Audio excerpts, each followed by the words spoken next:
5 foot line.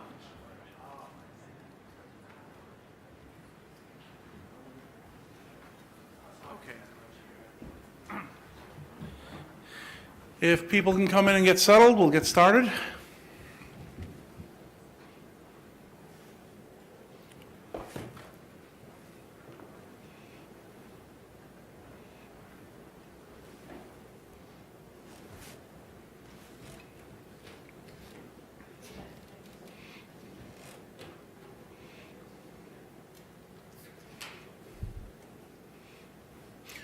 Okay, so we're going to get started with our afternoon policy block.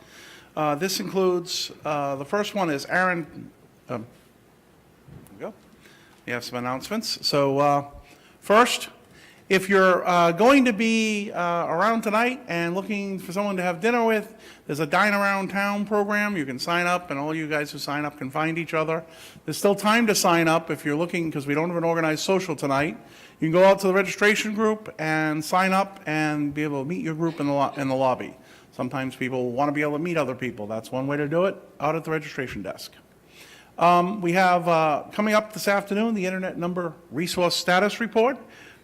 We have the Internet Governance Update, and we have an open microphone session. We also have a number of policy discussions, including the alignment of 8.3 needs requirements, and the anti-hijack policy, and the improved registry accuracy proposal. So, at the head table, I have Dave Farmer, Kevin, John Sweeting, founder of the internet, Vinton Cerf, and Kathy. We're going to start it right in on the alignment of 8.3 needs requirements. This is policy proposal 2014-8. Origin is ARIN proposal 193 in January. The AC Shepherds are Kevin Bloomberg and Milton Mueller. It was presented at the public policy consultation at NANOG 60. The AC accepted it as a draft policy in February 2014. The policy is online and in your text. It is a work in progress, and as such, it is posted to BPML and provided to the community for discussion. The AC Council, the Advisory Council is looking for your feedback. Is this good number policy? Does it facilitate fair and impartial number resource management? Is it technically sound? Is it supported by the community? Should the AC continue work on it, or should they get rid of it? I am now going to have Kevin come up and give the AC presentation. Good afternoon, everybody. So, the basic problem statement and the most important aspect to this policy is 8.3 transfers to remove undercurrent ARIN policies. I'm actually going to take you to the next slide and we can really dive into this. Just a second. So here is the current policy statement as the draft that is before the community. And what we've actually done is, based on staff and legal review, made one alteration, and it actually simplifies everything. So this is the suggested draft. What is in bold is the things that are changing. So the recipient must demonstrate the need, to the recipient must demonstrate their need. And IP address resources under current ARIN policies, removing out undercurrent ARIN policies, changing IP addresses to number resources. The impact of that, when we go from IP addresses, obviously, is to allow for ASNs. And more importantly, under current ARIN policies, by removing that, really simplifies and makes it easier to deal with 8.3 transfers. When we were discussing with the community this suggested draft, one of the issues that came up was the fact that you could have all sorts of fun, fun in not a good way, if you took out undercurrent ARIN policies, because the 24 months would disappear, a whole bunch of stuff would disappear, a whole bunch of things could happen. And what was added was the transferred blocks plus the amount of free addresses currently registered to the organization must together not be larger than the demonstrated need.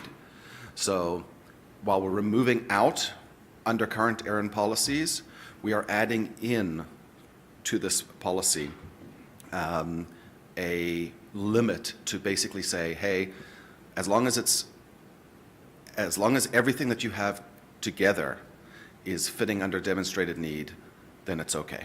Okay? And the last thing, obviously, is we've added a separate sentence that you still need to sign an RSA. So the first question is, will this help new entrants? Okay? If, as an example right now, if you're a new entrant, you have to have space to be able to get space from ARIN. This removes that requirement. There is no we don't have any more under ARIN policies. You can go, you can say my need for the next 24 months is going to be this, or 12 months is going to be that. You don't need to worry about many of the other policies that are in play to be able to get the space that you need in the transfer market. Okay? So my questions for you is, do you feel this helps new entrants? Is this policy useful? The most important one is, by removing out undercurrent policies, does this create any issues that we're not aware of? And I would love your comments or questions at this point. So microphones are now open, and can I have confirmation that we are also online? Yeah. Thank you. So are there any comments or questions? I will put the text back up as well. Okay, the microphone in the back. Leif Sawyer, GCI Alaska. In the old version here, you're saying IP address resources, which you've changed to number resources in the proposed version. In order, I'm guessing here, to say ASNs. But then the following sentence restricts that back down to IP addresses. So I'm a little unclear on really what the attempt here is to do. That's a good Right.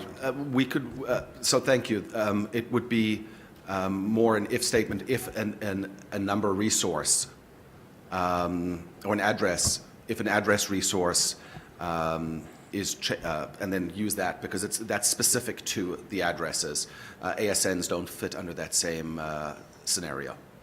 So we can clarify that. Thank you. Okay. Yes, Owen. Owen DeLong, Hurricane Electric ARIN AC. I'm opposed to the policy as written. Yes, it does help new entrants, but I think there are better ways to do that by modifying Section 4. This is another attempt to remove some important protections from Section 8.3, and I'm not in favor of doing so. So that was pretty clear. Any other comments? Are there any comments coming from online? Does this work? Okay. Marla Azinger, Frontier Communications. I support working on this. However, I don't believe the second sentence clarifies anything. The transferred blocks plus the amount of free addresses currently registered to the organization must together not be larger than the demonstrated need. This does not remove the 30-day immediate use problem. This just adds another distinct restriction. I suggest you remove that sentence and add, transferred blocks are excluded from complying with the immediate use criteria. So just to clarify, Marla believes or feels that the immediate need request policy is incompatible with this section. Because in this scenario, immediate need would not apply. In my understanding, this would be a simple, I'm requesting up to 24 months, and other ARIN policies don't apply in this scenario. And yes? Presently, the current 8.3 directly references current ARIN policies. So we assess you as if you're requesting resources from the free pool, and then that's what's used to determine what you're allowed to transfer. This is a transfer approval. With the revision, the first sentence would be demonstrate their need up to a 24-month of number of resources. Doesn't reference ARIN policies directly. And the transferred block plus the amount of free address currently registered must be together not larger than their demonstrated need. The question is the demonstration of need and how that's assessed absent other ARIN policies. The draft staff understanding of this, which we sent to the AC, indicates that, much like an end user, we would end up looking at the circumstance where they estimated their marketing demand. We would not be in a position to rely on past utilization. So this would be more relaxed than our current policy, but we would still be asking for the justification. But if someone said their future growth for 24 months was based on these marketing projections, we would not be in a position where we could argue with that, per se. David? Hi, David Huberman from Microsoft. If we could go back to a couple slides. Keep going. Keep going. There we go. I am the policy author. And the reason the main intent of this policy is bullet point 1, or the second bullet point, number 1 up there. End user policy 4.3.3 is the only objective criteria in the entire NRPM that ARIN staff use to determine if a block size is justified from an end user. End user wants an X. ARIN staff say, are you going to use 25% of it immediately? And are you going to use 50% within 1 year? If not, you might qualify for a smaller block. You don't need 50% of it in a year. You don't need that size block. And that works great. That makes mathematical sense. The 25% is the problem. For the last many, many years, ARIN staff have interpreted the ambiguous word immediately to mean within 30 days. Okay? So what does that realistically mean? Everybody lies. Because you have to. If I qualify for a /16, I'm not going to use an 18 of it in the first 30 days. That's my 1 year need, folks. But I have to lie to ARIN to get it. I have to fudge the numbers.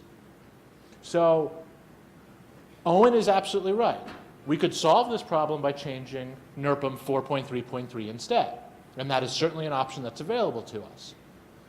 The other option, the approach I took was, well, let's fix it where it's going to be relevant post-exhaustion, which is in 8.3, where I think it's going to be relevant, I should say. And let's just make the mechanism so we don't have to do this lying anymore. And that was the real intent of it. And then on the next slide, real fast, then there are also ISPs. ISPs are required to be using space already in Section 4 to get space from ARIN. So a strict technical reading, in my opinion, says you can't be a new ISP and go buy space on the 8.3 transfer market if you're not using any space from a provider. But if you can't find a provider who wants stuff, who will give you stuff because they don't have any, now all of a sudden you're frozen out. So, David, just to ask you one quick question then. Yes, sir. Would putting an exclusion into those two locations pointing to specifically to Section 8.3 and saying 24-month need versus a 25% initial, would you be acceptable to that? Yeah, I'm in favor of any type of solution which makes this moot for 8.3s. Okay. Owen? Owen DeLong, ARIN AC, Hurricane Electric. So in response to David's comments, I think that there's a misperception about runout inherent in that comment, which is that we hit the wall and then we're done. And the reality is ARIN is going to run out of 8s sooner than it runs out of 9s. It will probably run out of 9s sooner than it runs out of 10s, and so on and so forth. Certainly it is going to run out of shorter prefixes before it runs out of longer prefixes in some form of progression.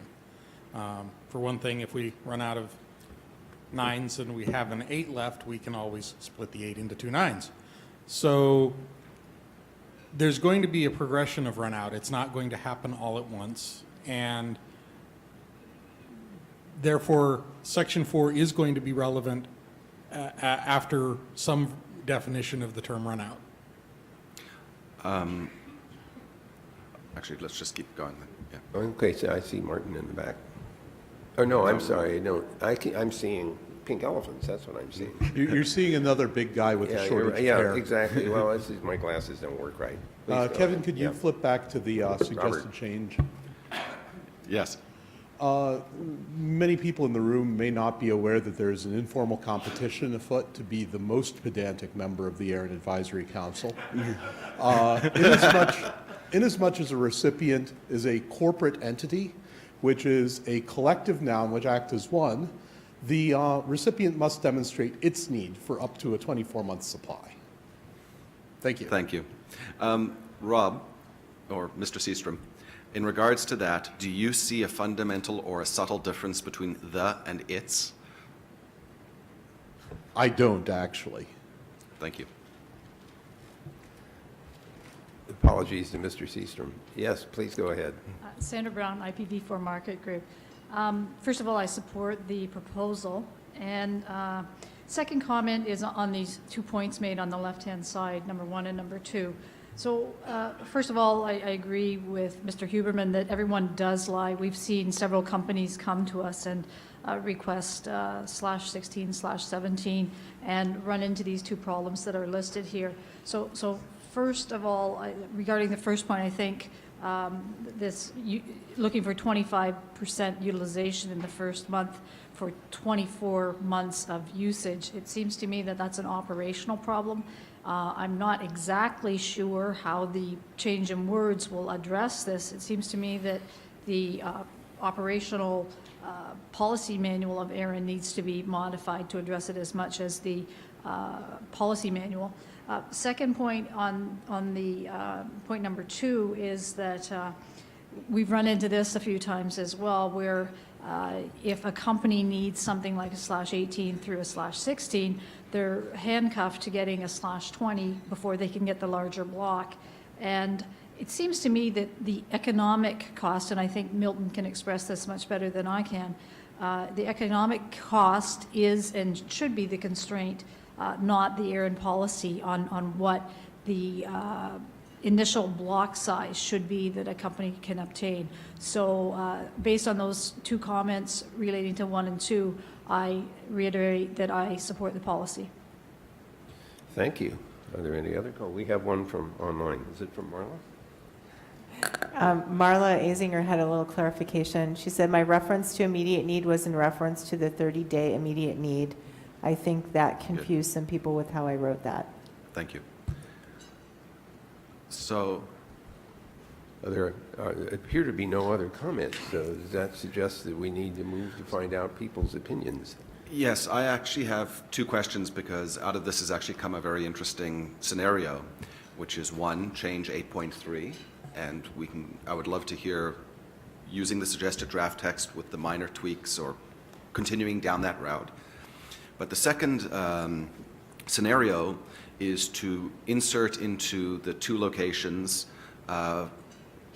which are the issues with new entrants, basically carve-outs that say if it is done through an 8.3 transfer, then you just have to show your 24-month or up to 24-month need, is a different way of doing that. That would be not playing with 8.3, but it would be now adding more text to the NRPM, more carve-out to the NRPM to deal with new entrants. And I believe the community is concerned about new entrants, so it's 2 sort of ways of doing it. Okay.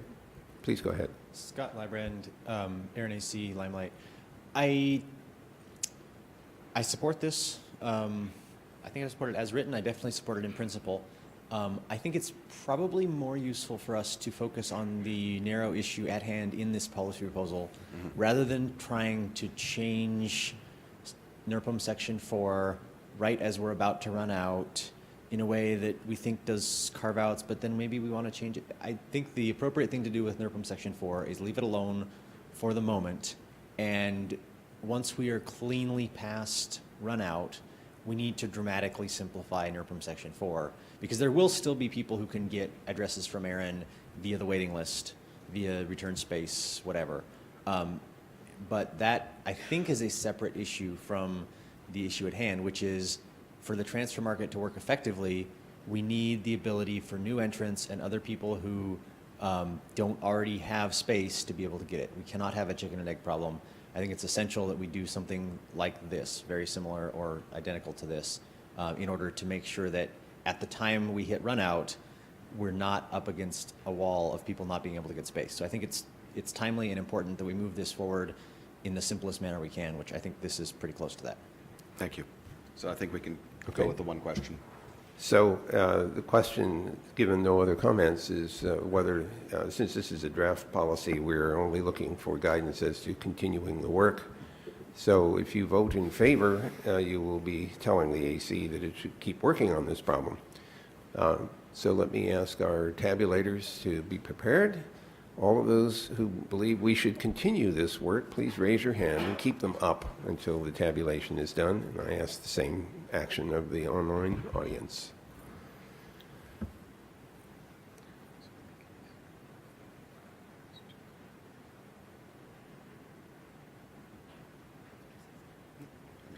Wow, you guys are really fast. Okay, put your hands down. May I see a show of hands for people who do not wish to continue this work and believe that the AC should cease? Oh, I saw there's another hand that went up kind of late, just in case you missed it. Are we done? Thank you. Okay, well, I'd like to see the tabulated results, please. John? You weren't voting, you were asking for permission to speak. Speak. Thank you. Actually, when I do this, there's no way to know what I'm doing. I could be voting. I could be scratching my head. Okay? We had at least 2 people do this in that last tabulation. And so I don't know what that is. I really don't know, and they don't know, and no one knows. This also, the person doing that didn't help it either. If you do this, that doesn't help.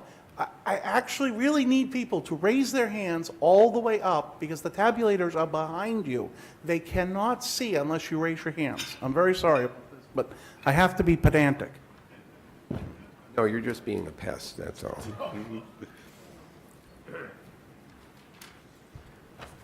Well, we had 93 in the room, 10 remote, 103 total, and the response to the question, 27 in favor, 2 against. Thank you. So thank you very much for that presentation. Thank you, Kevin. Moving right ahead, we are going to drop into the next draft policy. It is draft policy ARIN 2014-12, the anti-hijack policy.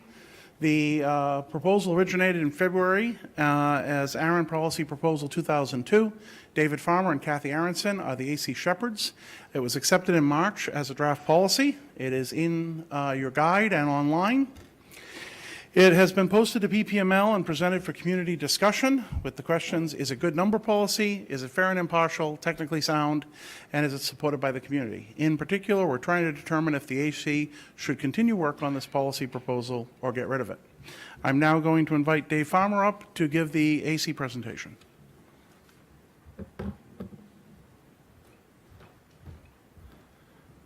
Okay. Let's see. Aha, I know how to work the remote. So a little bit of context here first, just so that, because when this first came out, a lot of people didn't know what it was talking about. So there was a presentation about background radiation in IPv6 at NANOG 60. The group got LOAs from each of the RIRs and announced /12s for each of the RIR's IPv6 space. There is also a related suggestion for making sure that all the information and supporting documentation for experimental allocations are put up publicly. And ARIN has, there's a little excerpt from ARIN's response saying, yep, they're going to do that. So the problem statement. ARIN should not give research organizations permission to hijack prefixes. You can read it there. I can tell you that this was a whoops, and John has said on PPML that this ain't going to happen again. So that's the problem statement. The policy statement associated with it is, clean up 11.7 a little bit to prohibit this. And this is the annotated changes to the current 11.7 basically change the name from allocation size to guidelines and insert a phrase and a new paragraph. I'll let you all read that. I'll come back to it when we do the discussion. So, discussion. There's been much discussion about the event, but not so much discussion about the policy text and what we should do about the event. So is a policy change necessary, or is John saying it's not going to happen again good enough? Or is this, like I said, just an error and procedural issue? Questions, comments, and then I'm going to put it back on the, if you pull up, there's some nice links to the details if you're interested. These links were also on the mailing list. So there could I we go. just get a clarifying question? Did this research, the way it was formulated, require that there be addresses used that had already been assigned to somebody? Or could this research have been done in some other way, or do you not know the answer? That's not completely clear to me what the original intent of the research was. Is there someone who has a, Bill Woodcock, could we allow Bill to respond ahead of everybody? Go ahead, Bill. Manish was shocked to find out that he could receive packets bound for other people by advertising their SuperNet. He claims that, no, the results were utterly unanticipated. It's a little hard to know what the goal of the research would have been other than to discover exactly that result, though. I mean, what he says is that he's interested in seeing what would arrive, and the theory there is that everyone else's more specific advertisement should have trumped that, and he only should have seen things that arrive to otherwise unadvertised prefixes. But there's no actual experiment there because that is the normal operation of the network. If you advertise a prefix, you receive what's bound for that prefix. And he was, in fact, advertising the prefix, not advertising it, which would have been the experiment. Thank you for that clarification. John had his hand up first. Go ahead. So first and foremost, this policy text does clarify some things about resource allocations in general, which might make it something that the community wants to consider and adopt because of the benefits across the board for all research allocations, completely independent of what ARIN did in, along with the other 4 IRs, in providing a letter of authority with respect to the /12 IPv6 space. As I said online in the PPML, we've had a lot of people do testing of dark space. We were asked for this LOA to do that sort of testing. The idea that it would be used to do a route across assigned space was something I did not catch, and that was a mistake, and I've said that on PPML. We had the discussion at the board level, and I said it's a mistake. It's not ever necessary for ARIN to issue an LOA. This policy text implies we might have to, on the last sentence, an LOA for a research prefix. But the reality is, if the research prefix is in who is assigned to an entity, they can issue their own LOA because it's listed to them. So the reality is ARIN should never be doing an LOA except for its own operational space that's actually assigned to ARIN. So the good news is this all has been clarified with the board, and the board has reminded me that, yes, indeed, this was a mistake, and I should remember that at all times. And so this won't be happening again regardless of whether you pass the policy or not. But that doesn't mean it's not good policy. It might be good policy for research allocations in general. Obviously, if we received a request to do darknet testing in the future, we would say, identify what darknets you want, and we will allocate them to you for the purpose of the experiment, and you can go get your own routing. There's a second issue, which is completely unrelated, which people need to think about, which is the fact that ISPs would actually listen to ARIN giving an LOA for all of the space is terrifying, and you should not do that, even if somehow that would ever have been issued. They were just following orders. I don't want, Okay, yes, please. Heather Schiller, Google Fiber, also author of the proposal. So in the RIPE region, after a couple days of this block being announced, or RIPE/12, the RIPE community actually said, hey, this is really bad. Why are you advertising our space? And RIPE rescinded the LOA and said, no, you can only advertise the bits that are not actively allocated. And that didn't happen in the ARIN region. So I think that, at least in the case of Merit, they fully understood what they were doing, that they were advertising actively in use address space. I think it really was part of their experiment and what they wanted to see. But none of this was publicized to the community, and no one knew about it. There were other problems as well, like they didn't stop advertising it on time and that kind of thing. But besides the point, I think that this policy text is needed because today there's no policy or there's no procedure for ARIN to requiring them to document the experimental allocation in WHOIS. So my understanding is that in the past you've issued experimental allocations, but they haven't been registered in WHOIS, and they're like maybe buried on some webpage somewhere that nobody knows about. This way, someone can actually go in WHOIS and look up the allocation. There's contact information. It's documented. It's much cleaner, easier for people to understand what it's for. Again, you won't have to issue the LOA very likely. You'd also in the future be able to do the whole RPKI and ROAs and all of that stuff. So I think that having this text going forward is worthwhile. One little note. So they only, yeah, right, some people noticed it and they did it. I'll note nobody. I'm quite sure if anybody had raised this issue to John, John would have immediately made a change. Well, all right, then I'm actually going to go ahead and just out the whole thing. So I'm sure Leslie is right here.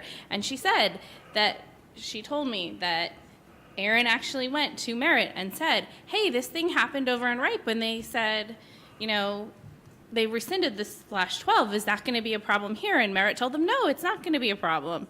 And ARIN said, okay. So that's not, I mean, in this one case, overall, this whole thing needed to be more considered. And I think between this policy and the suggestion that ARIN publicly announce experimental allocations, and all of this has a lot more sunshine put on it, and it gets posted to mailing lists, and engineers get to see it and know that it's happening, you'll be able to catch problems. I don't envision this mistake happening again, but you'll be able to catch things that might be a problem. I think both this and the suggestion help. Okay, thank you for that. Owen? Owen DeLong, Hurricane Electric, ARIN AC. I support the policy mostly as written. The concern I have is the red line in the first paragraph that says, do not overlap previously assigned space. I would suggest we consider currently assigned or allocated space. Okay. Thank you, I Owen. think that's a good suggestion. Yeah, I agree with Owen on that one. I support the policy. Bill Woodcock, I'm sorry, PCH. who are you? Bill Woodcock, PCH. Thank you, Bill. Yeah. One question, mostly for Heather. If we are going to have a lot more sunshine and always announce and put research allocations in the WHOIS and so forth, do you suggest then that we create a separate policy for law enforcement use? Law enforcement use, in which law enforcement needs to put up a server that is not obviously law enforcement. I don't see ARIN needing to enable that. A little late for that. Okay, thank you, Bill. Heather? Other than to say that I don't know, I don't follow what you're referring to. Okay. Like in the case of Merit, it's public and I know what they're referring to, but in that, I don't know what you're referring to.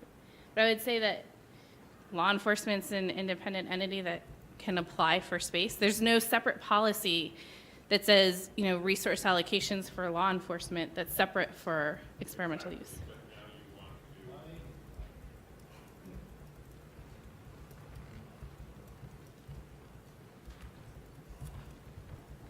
Correct. There was no separate policy. There has been no separate policy, and there's been no requirement that every research allocation be very publicly heralded.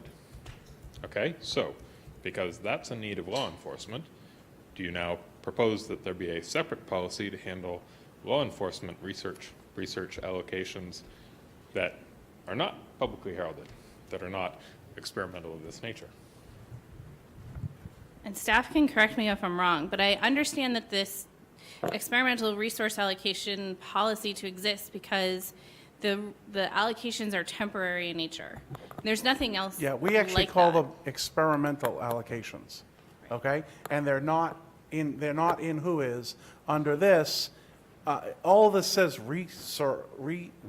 this says resource allocation guidelines, but It says research. I believe It's it means. under 11, which is Right, which is experimental. research. I believe this is all experimental, and it would all be identified as experimental allocations. We would not put allocations that weren't experimental. We would not do temporary allocations other than under this policy.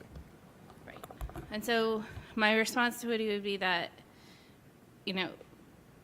this policy text, the experimental allocations existed prior to the allocation to merit. So we're modifying what already existed. If you want to say that it never should be there to begin with, that's fine. But I don't know how an allocation to a law enforcement would be different than something that already exists today.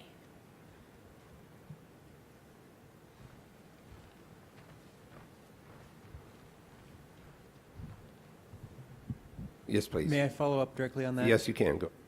John, does ARIN staff see the need for policy to allow you to comply with legal law enforcement requests? You mean, well, first, that's a very strange. Let me specifically. Yes, be a little more precise about this. If this policy were to pass, would ARIN staff see the need for additional policy to allow them to cooperate with law enforcement in whatever activities law enforcement has to do with regard to getting and announcing space? Is this policy used by law enforcement, and do you need something else if it is? I'm aware of law enforcement use, which is in who is. I'm aware, though it may not be in the names you expect. I'm aware of law enforcement use. There are cases where they may use addresses that we didn't assign, but that's not under our control. This would be, we will use the experimental Internet Resource Allocation section 11, for all of the temporary allocations that are done, including if we get a block from IANA, including if Merit wants to do darknet testing.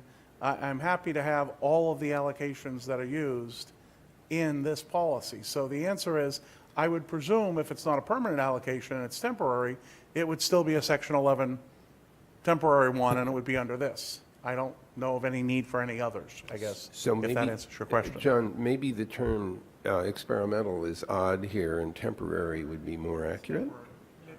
No? Well, let's wait till you get to your turn. Okay, please go ahead. Sandy Murphy, Parsons. This policy has to do with ARIN issuing an authorization for operational use of resources. My mind immediately progressed to other authorizations for operational use of prefixes, such as route objects in the IRR, and, for example, dare I say the word ROAs in the RPKI. Do you believe that this policy would also extend to a policy that ARIN should not issue route objects or ROAs for prefixes? You are now where I was 3 weeks ago because the thought that we would somehow authorize a ROA on a block that isn't in our own name is terrifying. So Well, this policy actually has a sentence at the bottom. ARIN will not issue a letter of authority to route a research prefix unless an allocation is properly registered and who is. Having discussed this with the board, I'm going to tell you, ARIN's not issuing a letter of authority for any prefix except one that's registered to ARIN. And that same thing applies to a ROA unless somehow there's an IETF protocol reason why we would have to do something else like a transfer or swing condition. But the reality is that I do not believe ARIN should be issuing a letter of authority in any case other than its own operational resources. And this solves that. This policy makes that very clear. The last sentence is actually not needed and undesirable of this proposed policy. It should be taken off because once you've put someone in who is, they should be doing their LOA or they should be issuing their own ROA. Okay. Okay? A /8 that is issued by IANA to ARIN, is that considered in your mind registered to ARIN or not?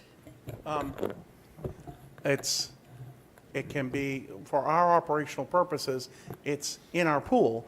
It's not something we should be using unless we allocate some of it to us for our own use or put a temporary assignment to someone else to do darknet testing. So the answer is no. Okay, so do you Just- believe, that's a statement of your intent. I'm asking whether you think this policy text covers that case. I would need to look. I do not know. Okay. David? Hi, David Huberman from Microsoft. This is not the temporary allocation policy. This is we're looking at 11.7. There is an enormous amount of text that we're not looking at right now.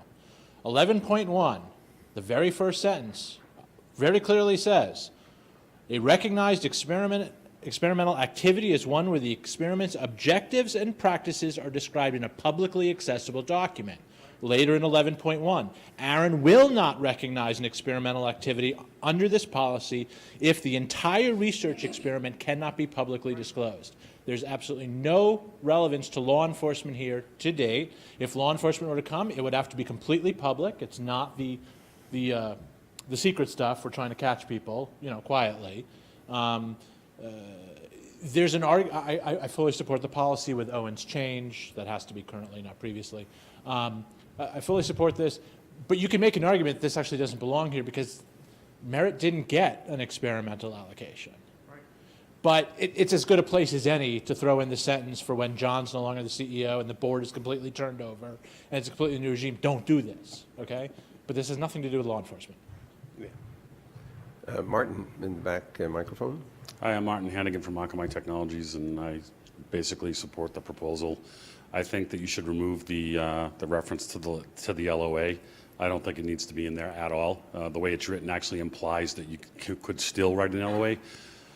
I am also concerned that the LOA was written, but I am also more concerned that the operators accepted it. I would not have. I don't know why they did, but that's an operator question.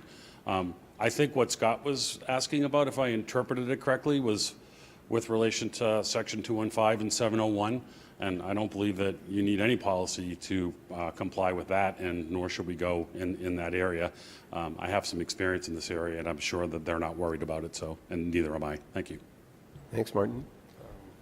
Are there any comments from online? We got one over. And I see no more comments here. This is. Oh, I'm sorry. Yes, please go ahead. So, John, I have a question for staff. How many experimental allocations have been given out in the last X years? Leslie, could you?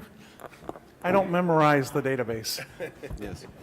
Yeah, we currently have 3 active experiments registered in the database. How do you remember stuff like that? That's amazing. Okay, I don't see any other questions or comments. It was 2 parts. Oh, I'm sorry. Okay. No worries. The second thing to this is if this is now published in Who Is, because historically it has not been, is that correct? Then it would show up in Who Was that a block was used for experimental purposes.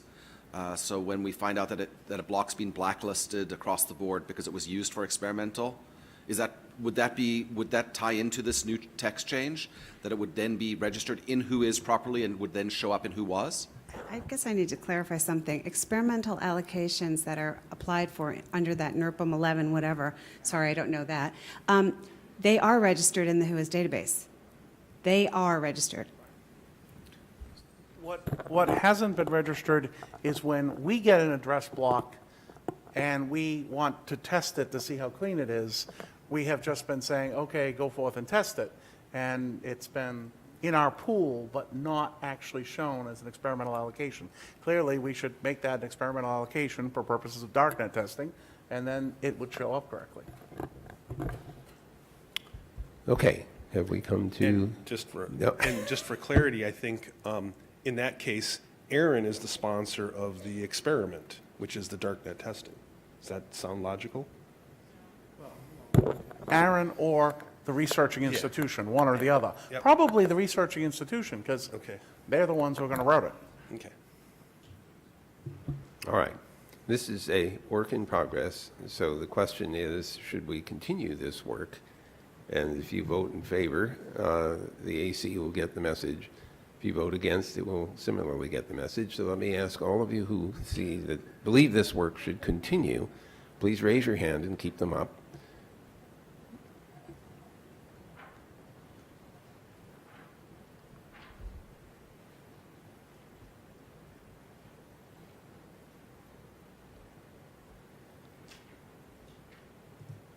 Okay, thank you. Put your hands down. And now, those who believe this work should not continue with the AC, please raise your hand.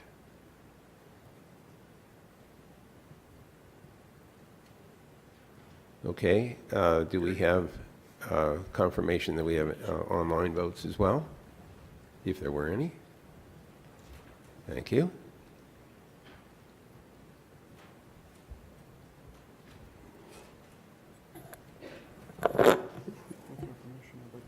I'm sorry, I can't hear a thing, John. I'd like to thank Dave Farmer for his presentation. Yeah, thank you very much, Dave.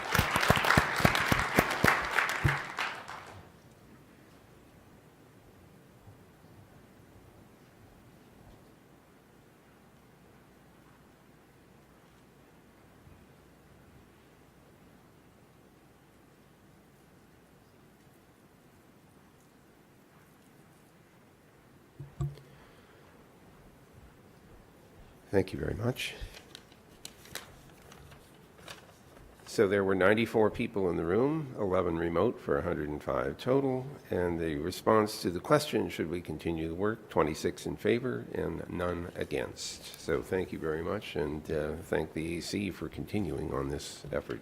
John, next item. Very good. Moving right ahead, we're going to move to the next policy proposal, which is the draft policy ARIN 2014-11, improved registry accuracy proposal. It started out as ARIN policy proposal 2003. In February 2014, Kevin Bloomberg and Bill Dart are the AC shepherds. It has been accepted as a draft policy. It is in your guide and online. It has been posted to BPML and presented for community discussion. Same criteria. Is it a good number policy? Does it facilitate fair and impartial number resource management? Is it technically sound? Is it supported by the community? In particular, should the AC continue work on this or get rid of it? Thank you. I'm going to turn it over at this point to the AC presentation, Kevin Bloomberg. I have a suggestion. As you look at that list of questions that you ask each time for these cases, why don't we use a subroutine idea here, and you could just announce subroutine number 123, which references that body of text. Sir. Go to Kevin. Sorry. So the problem statement I'll start off with. The importance of maintaining accurate records in the ARIN database is recognized as the registry's principal task and is not being debated. The registry is unable to responsibly fulfill this task. Many resource holders are not incented through mutual benefits to participate in the registry, the process, or the community, and instead operate successfully outside the bounds, further hampering the mission of accuracy. And the intent is to create a sustainable RIPE 605-like environment in the ARIN region that provides mutual benefits to legacy holders and ARIN, and in support of vastly improved and accurate registry services. So, recently, the community added to a principal section a number of statements, and this policy change would do two things. It would add to principles a number of areas.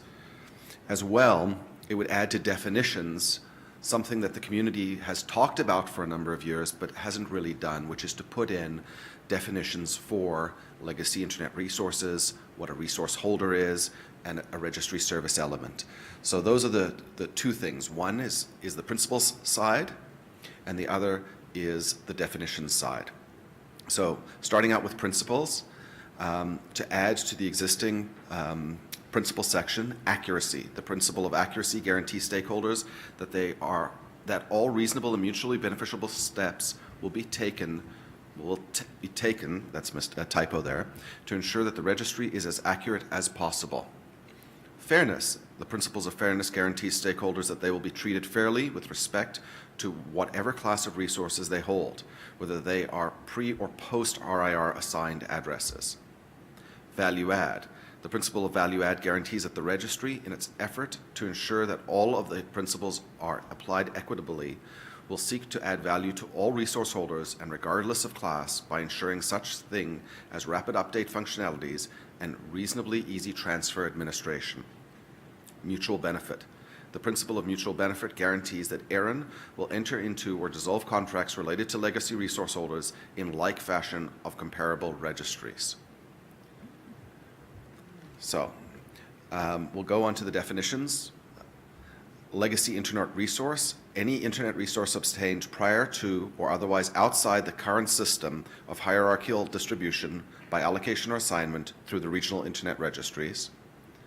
A legacy internet resource holder, the holder of a legacy internet resource, either by receiving these resources directly or by receiving part of legacy internet resources from a legacy internet resource holder.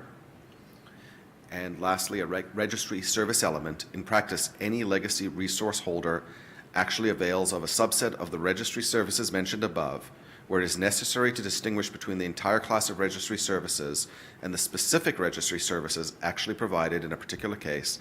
The latter are described as registry service elements. Okay, so discussion. What impact would changing the principal section have to existing policy? As an example, in Section 8, the recipient is required to have signed an RSA as one of the conditions. Will this policy supersede that? Are the definitions of a legacy resource and a legacy resource holder correct? What would you add or remove from the proposal? Are there aspects that are outside of the NRPM? So I guess the question is, this is a lot to digest. This is really a major change to the definitions of, actually putting in the definitions of legacy resource holder, as well as carve out for legacy resource holders in terms of how they are handled within the community. So the microphones are open for questions and discussion. We have an online one already, so please go ahead. Hi, just a second, I'm going to try to be really efficient about this because it's somewhat long. Marla Azinger, Frontier Communications. I don't support this. I don't see this as a simple, innocent change. I don't entirely see how this is geared to improve registry use. In addition, your definitions will end up affecting policy and agreements. Due to this, I would like to see how this would affect exactly which policies and which agreements, and with details on how they would be affected. You can't post-haste add definitions without it affecting terms already in place. I don't see this as particularly helpful for companies using legacy space. In regards to some specific bullets, fairness, this is impossible to guarantee. It does not happen today, and it likely never will. This is why there is some variation in the address policy today. Mutual benefit, no support. There are legitimate business reasons for legacy space. Additionally, dissolving contracts is particularly troublesome, and it is an act that would be sure to end up in expensive litigation. Legacy internet resource definition is so written so that it purposefully excludes transferred addresses from retaining legacy status. This proposal is not a simple accuracy change. It is written in a manner that appears to be created for putting the pinch on companies that have to use newer alternative processes. These changes would not help companies struggling due to ARIN policy that falls short of supporting all members equally. Thanks. Thank you. David? David Conrad, representing something, but not the U.S. government in any way, shape, or form. I think I agree with at least parts of this, but it's really long, really complicated, involves a whole bunch of stuff that's way too big for my little mind. I might recommend, so I'm very, very much in favor of the accuracy of the registries. I think people who know me and have seen my voluminous postings on various mailing lists know that I care deeply about the accuracy of the registry. I would like to actually pull that particular section out, make it an independent policy proposal, and then deal with everything else separately. But as it's written now, I sort of support it, but it's really, really complicated and long and stuff. But bullet one there, I definitely support. Thank you, David. Let me get the microphone in the back next, and we'll alternate between the two. Matt Poundset, Affiliates. First, a nit, I guess, on the definitions. Your definition for legacy resource holder is self-referential. That doesn't work. It still doesn't work. The more general comments about the proposal. It is really complicated, and it's not clear to me how any of it actually helps accuracy. We're adding a bunch of definitions. It's not obvious what the operational effect is from that, and therefore not obvious how it's going to fix accuracy problems. I think there's a bit of this in Marla's comment that I can't support this until there's a much clearer explanation about what this is going to touch and what's going to happen. Just 1 second, let me bring it up.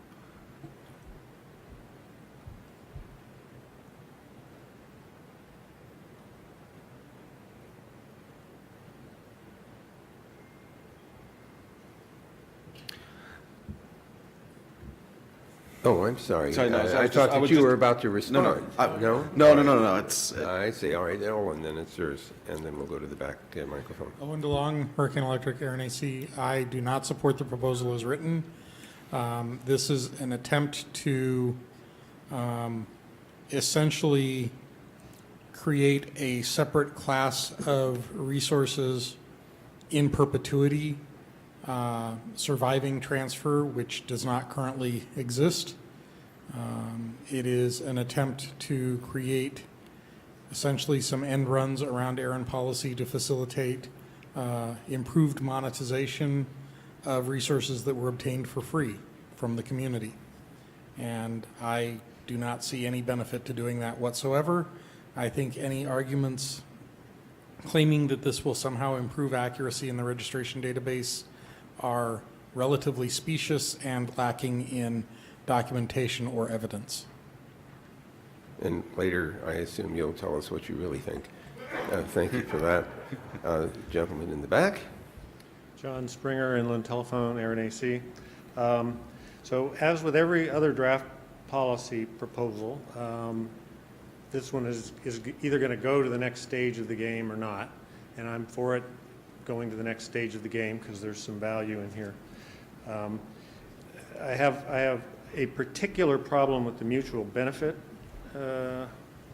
section. The principle of mutual benefit guarantees that ARIN will enter into or dissolve contracts related to legacy holders in like fashion of comparable registries. I don't think that's a good enough reason to do anything contractual with any resource holder just because a different registry does something in its own way. So, in the past, we've got the RSA and the LRSA, two contracts, one for legacy space, one for regular space. And John, correct me if I'm wrong, has said numerous times the only difference between the two documents was the fee schedule at this time. But that's where they are today. Part of this proposal is to, and this is something that the community has looked at in the past and has had a hard time with it, but maybe now is the right time, is the concept that legacy resource holders are different, have been different in the past, and should be given different treatment within the policy framework. Again, in most cases, legacy resource holders don't come to ARIN for new space. They've got a lot of space. It was a whole different world back then. But we're now at run out. We're in a different scenario. And the question is it, for the community, is it more beneficial to have access to the space as easily as possible and to give benefits to legacy resource holders in return for making it easier on legacy resource holders? So maybe that's another way of looking at this without getting into some of the things that have been brought up. Is that something you would be supportive of from a policy text change? Matt Poundset, Affiliates again. That sounds like a reclamation argument, not an accuracy argument.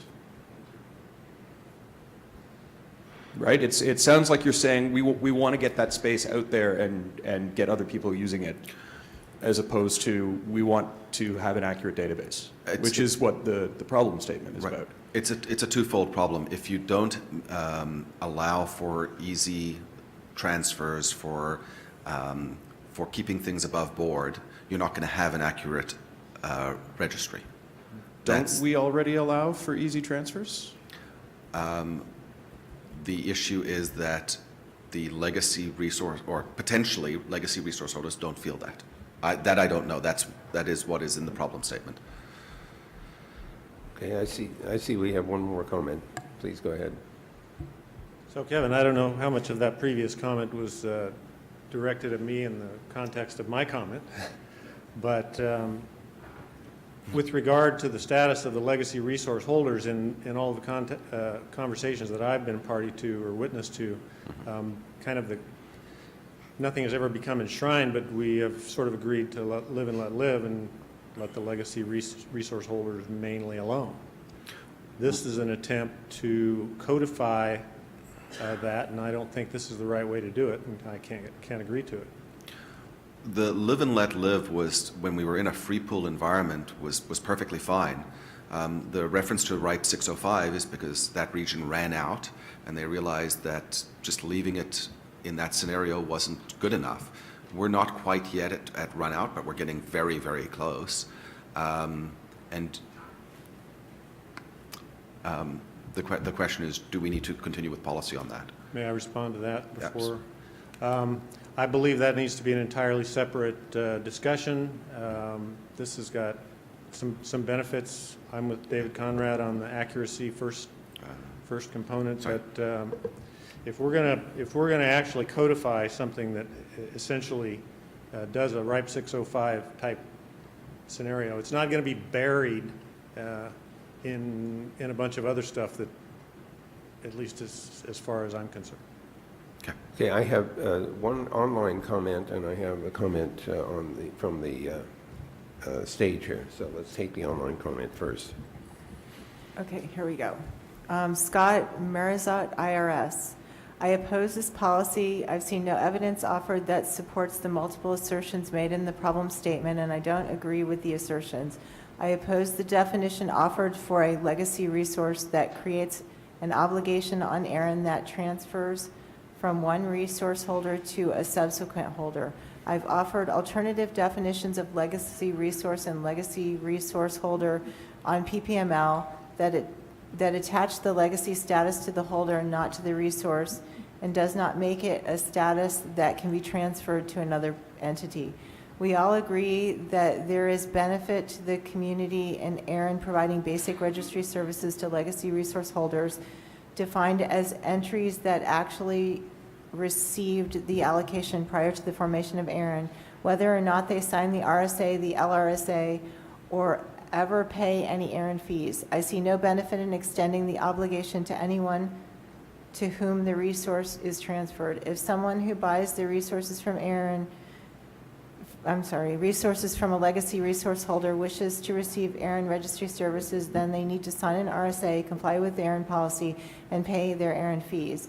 For the record, the IRS is an IPv4 legacy resource holder and an IPv6 resource holder. We have signed both an LRSA and an RSA as appropriate.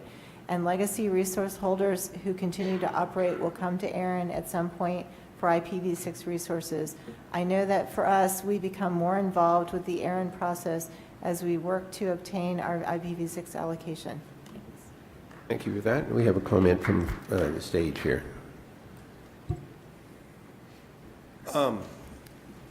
So the purposes of policies David Farmer, University of Minnesota, ARIN AC. The purpose that people perceive for policies frequently are different. I may have one purpose, you may have another purpose. So there are more than one purposes for policies frequently.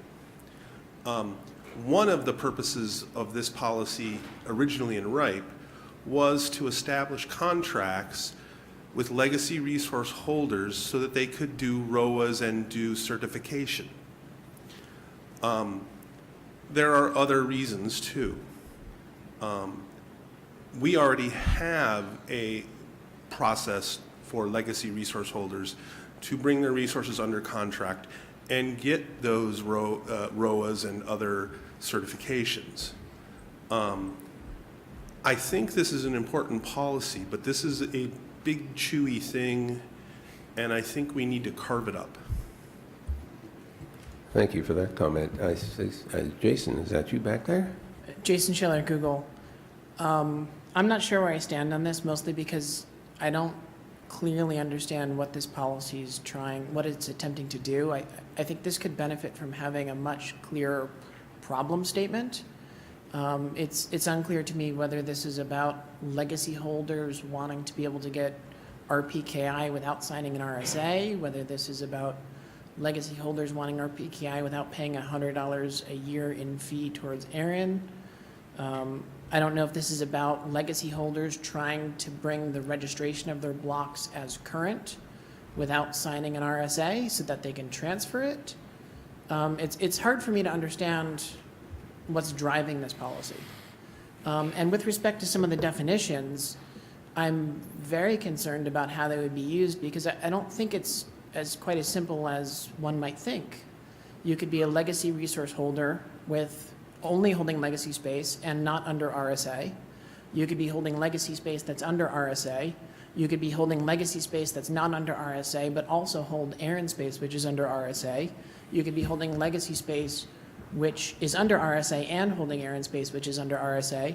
And this is a very complicated and interesting Venn diagram, and I'm not sure how these definitions will be applied for other things in terms of what services are offered to which portion of the Venn diagram and so forth. So I'm very concerned about that. So this is a manifestation of theorem number 206, which reads, everything is more complicated. Martin. Hi, Vin. It's Martin Hannigan from Akamai. I submitted this proposal. Actually, it's not even a policy. It's just an addition to some of the definitions that we already have in the NRPM. And there's no other way to get something into the NRPM other than the policy process, at least that I'm aware of. David, with respect to benefits through the RSA and the LRSA, we've failed. I mean, the registry is less than 65, 70% accurate, probably even worse, and it's because while some legacy holders do participate and sign the agreements, most don't.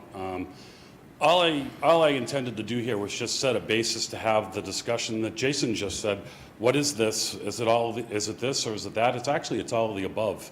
And having some common definitions that we all agree on will hopefully allow us to go forward with some adjunct policy to at least the transfer system, which, by the way, we're all going to be using in a relatively short time. And the policy, at least as far as this meeting is demonstrated, is very confusing, not completely, I guess I would say, in consensus. It doesn't appear that it's going to be very friendly to use, and perhaps some of this will be helpful. If the mission of ARIN truly is an accurate registry and a steward of IP addresses, you would think that we would want to find a way to bring those people in that so far have not come in. We haven't done that yet, and this is my attempt at trying to get us to that point where we actually can do what we say we want to do and provide for an accurate registry. That's pretty much it. It's really simple, and I think it's being overthought a little bit. Thanks. Thank you, Martin. I'm going to close the microphones soon, so if you have comments that you want to make, you should queue up. I have one comment from online, and then I also have a... Okay. Leah Roberts, Stanford University. I oppose this policy as written. I also agree with David Conrad that the registry accuracy is important and should be pursued. But I feel that other aspects of this policy are major changes that I'm not sure are warranted. For that, okay, let's get the microphone in the back, please. Guang Liang Pen from APNIC. I just want to share some experience from APNIC. 10 years ago, APNIC had a policy regarding to historical resource. We contacted all those legacy resource holders and asked them to update the record. And if they want to update, they pay $100 to APNIC. If they don't want to do it, just leave it as it is. And we received huge response, and quite a lot of them, they update it, pay $100. But we also received a lot of complaints saying, why do I need to pay APNIC? Yeah, at that time. But nowadays, the fee is changed to $200. But we don't receive many complaints about paying $200 to update those legacy resource.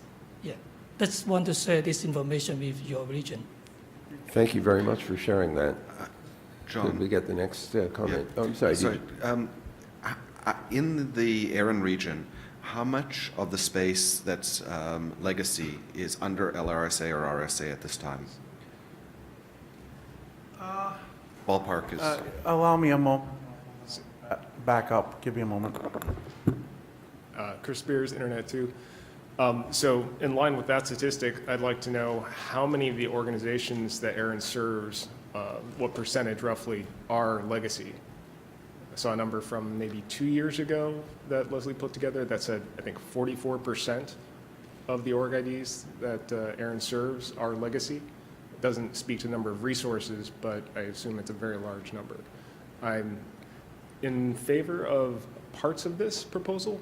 I definitely think adding some definition of what a legacy resource holder is, since the word legacy doesn't appear in the NERPM right now, is possibly a good idea. Acknowledging such a large portion of ARIN's constituency, regardless of their level of involvement and fiduciary contributions, is probably important to recognize their existence. But I do have questions around mutual benefits, for example, in dissolving contracts, things like that. Some statistics.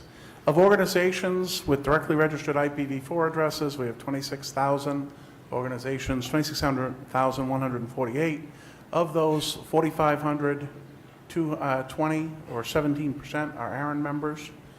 In terms of the address space, total equivalent of /24s, approximately total equivalent space is 101/8 equivalents, of which the ARIN members represent about 42 of those 101. So about 42% of the equivalent space is members.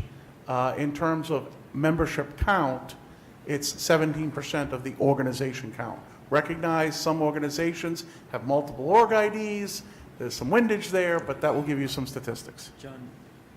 John Scott, Librarian, what about non-legacy, non-member? He asked about legacy, you gave member. I think there's a third category in the middle, which is basically end users, right? Oh, yes. There's another, 14,000 end users who have relations. They're not ISPs, but they have relationships with ARIN. And I was not counting that in the account, okay? Those are not ISPs, those are end user. So thank you for that clarification. Could we get the last few comments? The microphones are now closed except for those who are in queue. John Springer, Inland Internet, Inland Telephone, ARIN AC. So this is policy proposal, recommended draft policy number 14.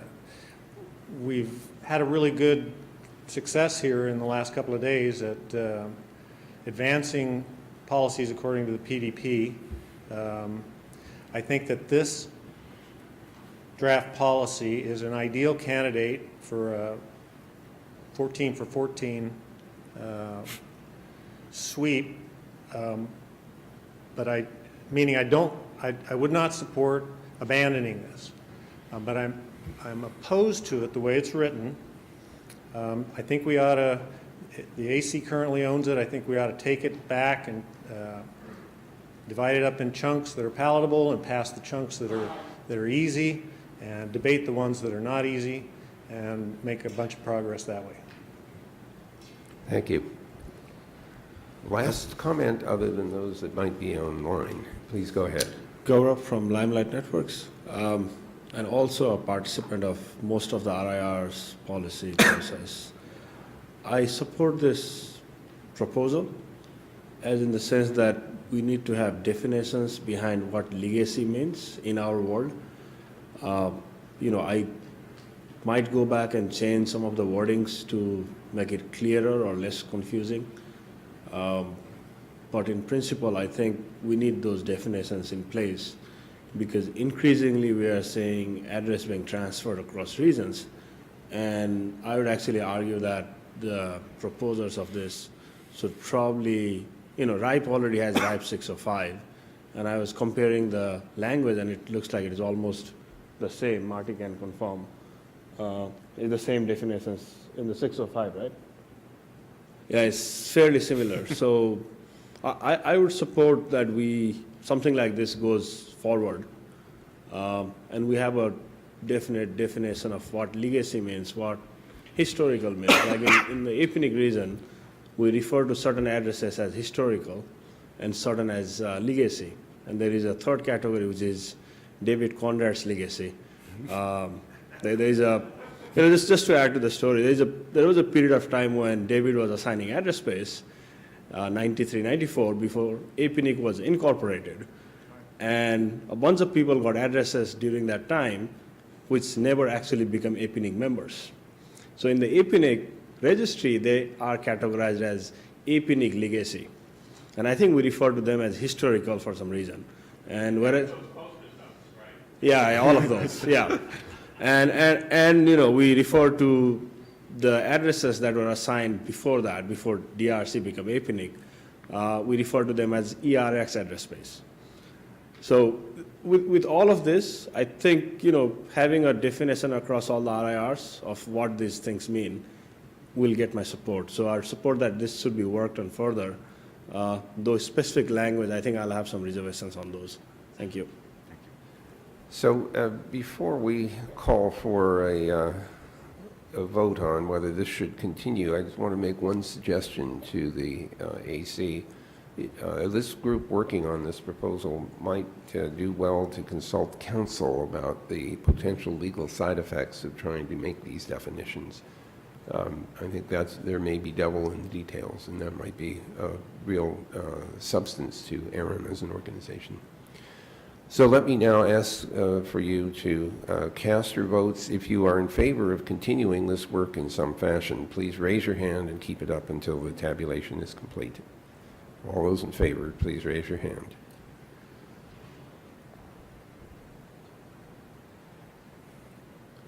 I see some late voters, so let's make sure you keep your hands up.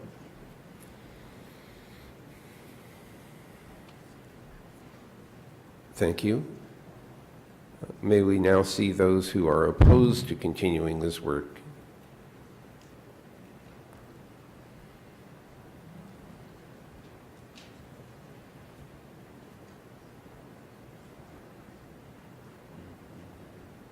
Thank you. Put your hands down. Thank you. This looks like it may be a close vote. I'd like to take a moment to thank Kevin Bloomberg. for Yes, his- thank you very much.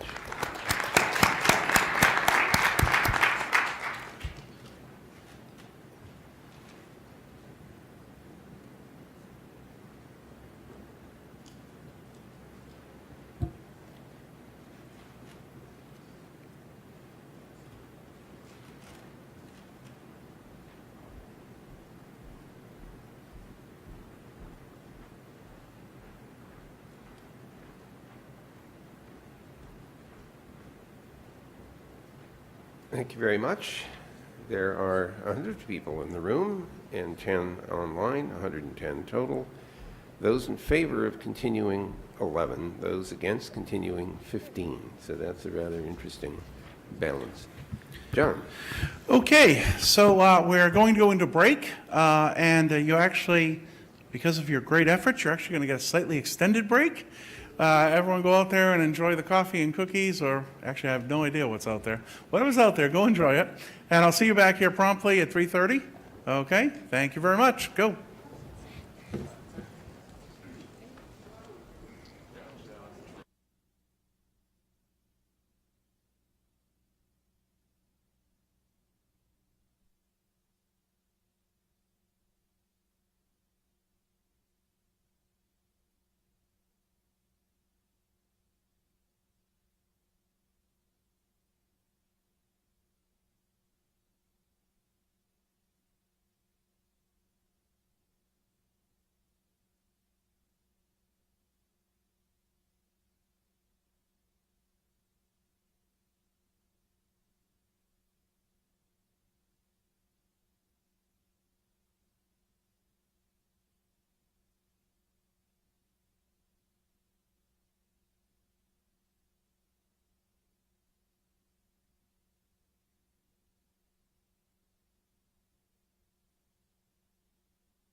Very clearly says, a recognized experimental activity is one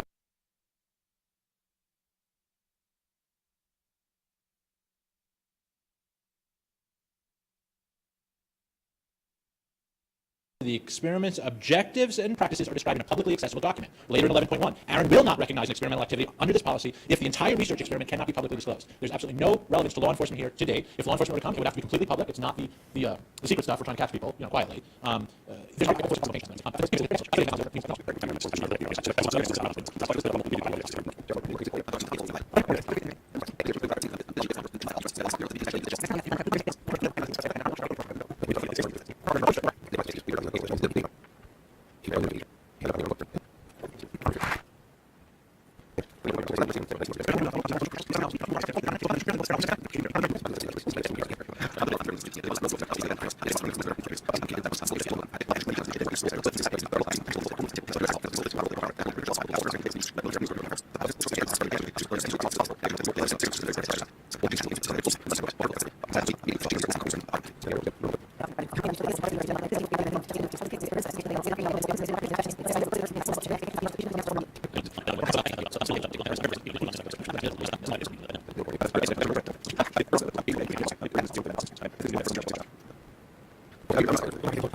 Because they didn't understand a word I said, I did a great job. Have you broken into my laptop yet? Okay. Yes.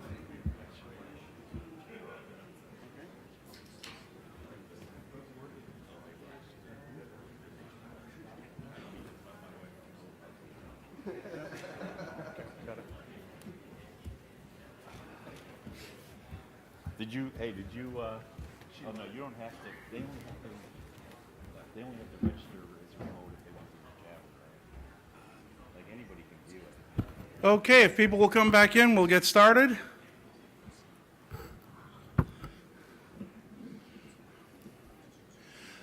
I'd like to start out with, well, let me see if I have any announcements. Do I have any announcements? No. There we go. Good. No announcements. Okay. I'd like to start out with Leslie doing the Internet Number Resource Status Report.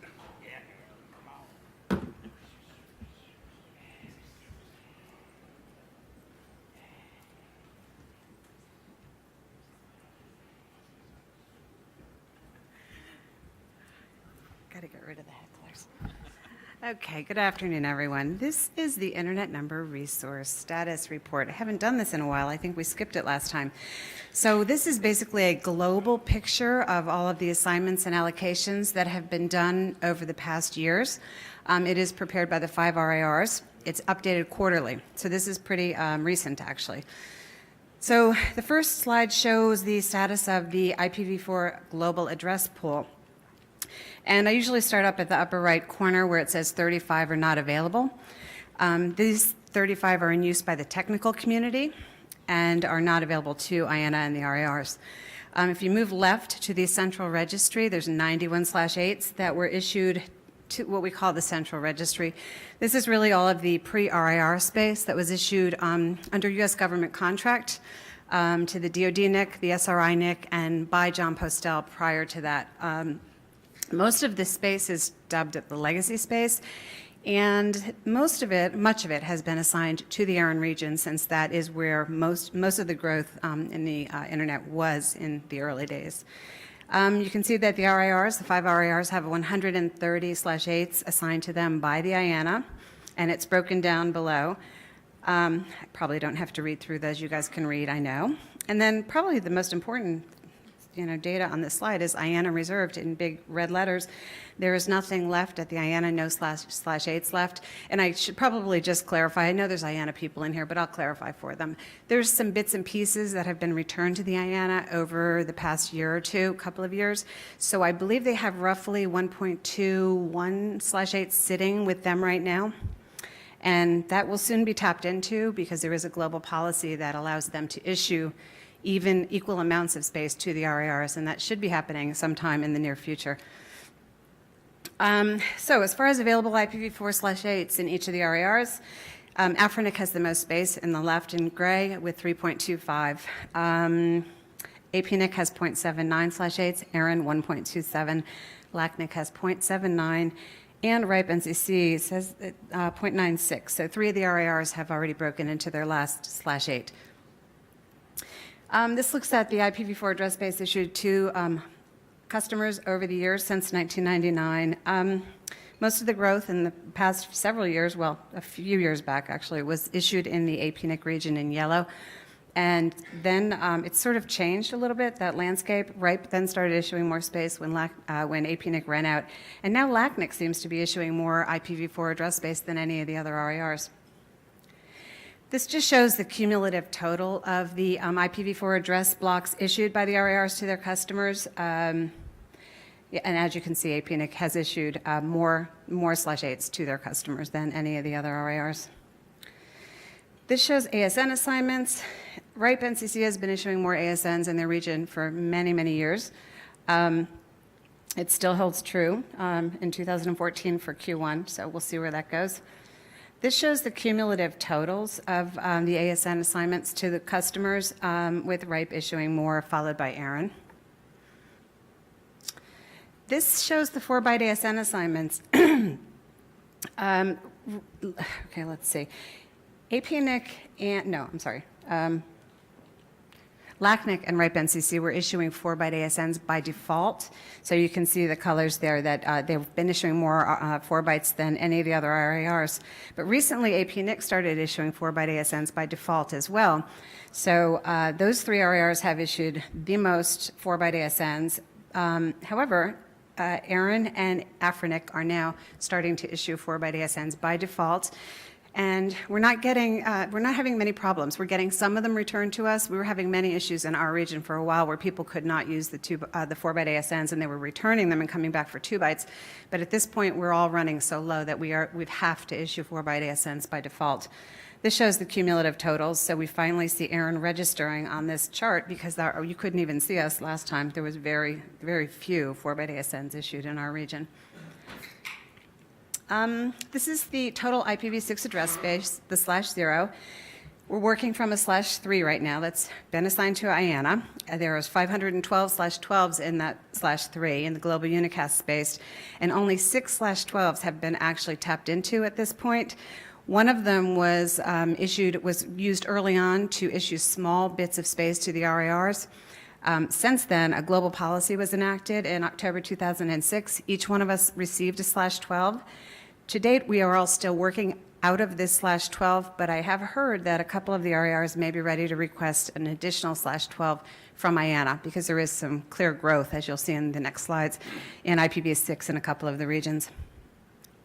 So this shows that. The IPv6 allocations to the ISP LIR customers, RIPE has been issuing many allocations of IPv6 to their customers. And the interesting thing is that it's now followed by LACNIC. LACNIC is issuing many IPv6 allocations in their region. So it used to be ARIN and APNIC, but LACNIC has now come in and is issuing many. When you look at the cumulative totals of all of the IPv6 allocations made by the RIRs to their customers, this is kind of interesting because RIPE NCC has issued more in total, more IPv6 allocations than all 3 of the larger RIRs, LACNIC, APNIC, and ARIN. So they're really moving that space. These are assignments, IPv6 assignments to our end user customers. And again, RIPE is issuing more IPv6 assignments. ARIN was at one point issuing more, but RIPE has recently started issuing more.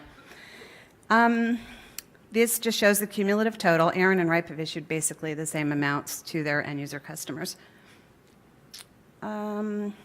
So we look at how many of our members have both IPv4 and IPv6 assignments. And the numbers are really interesting. On the left, AFRINIC has a little over 37%, APNIC a little over 47%, ARIN 45%. That number has actually moved up, so we're kind of happy to see that. LACNIC, over 65% of their members have both v4 and v6, and in the RIPE NCC, a little over 68% have both. And that is all I have. Are there any questions?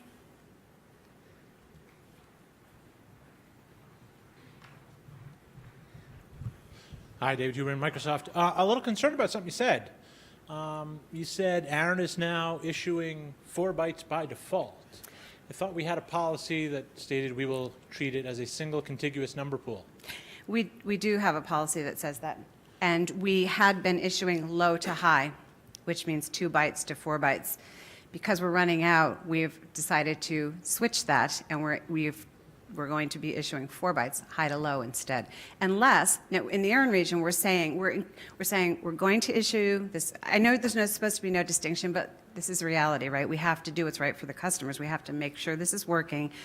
But we're running out of 2-byte ASNs. So what are we going to do? We're going to try to, do the best we can for both.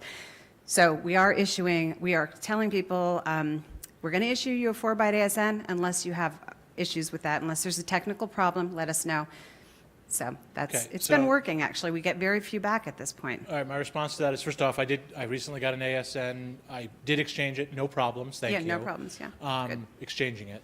I guess my concern is I would like that have been communicated by communications to the community, because I now have to go back and prepare that we're really, really low and we're about to run out, such that ARIN's decided to change his policy, because now I got to go prepare a whole AS for, hey guys, you really need to fix this if you haven't fixed it already.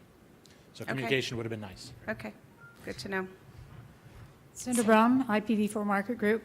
Leslie, I think it was you who said yesterday that we don't have a run-out policy within ARIN, and you just showed now that we're down to about 1.25/8s. I know within RIPE and within APNIC, they have, or they had, a last/8 policy. So what is the status within, or what are you hearing within ARIN about the idea that when we have, say, a new company, doesn't have any IPs, after run out, comes to ARIN, needs IPs to get the business going. I guess point number one is you have to have IPs according to the existing PPML to get IPs. So that's point ISPs. number one. Yeah. Sorry, For an ISP IPs. policy. Mhm. And point number two is there's a restriction. A slow start mechanism, you have to, the most you can get is a /20. I think point number three would be this idea within the other RIRs that they set aside such a large block, /8, and we're almost down to a /8. So it would take, ARIN, it seems to me, longer than the time before we get to that last /8 to institute a policy to set aside the /8. So we're going to be well below the /8 before we could do something. So what's the status of putting aside some number of IPs, which of course brings the run out much sooner? So what's the discussion within the AC or within ARIN about setting aside a block so that there would be something left for newcomers to the market, such as a /22 or a /24, to get their businesses off the ground? Right. Can I? That's a question for this room, actually. It's a policy question. We gave a policy experience report where we highlighted the fact that ISPs who can't get IP addresses from upstreams might find it challenging to get ISPs from ARIN without having already had a run rate of ISPs from upstream. So it is a valid issue, particularly for ISPs when we get to run out. At present, we have a block for a very particular purpose, which is transition purpose. And otherwise, there is no policy presently that would have ARIN reserving a block for this reason. So it's not a question for ARIN staff, it's a question for this room of whether or not they want to work on such a policy proposal or whether they don't think it's necessary. Okay, that's all. Any other questions? Any other questions for Leslie? Okay, thank you. Thank you.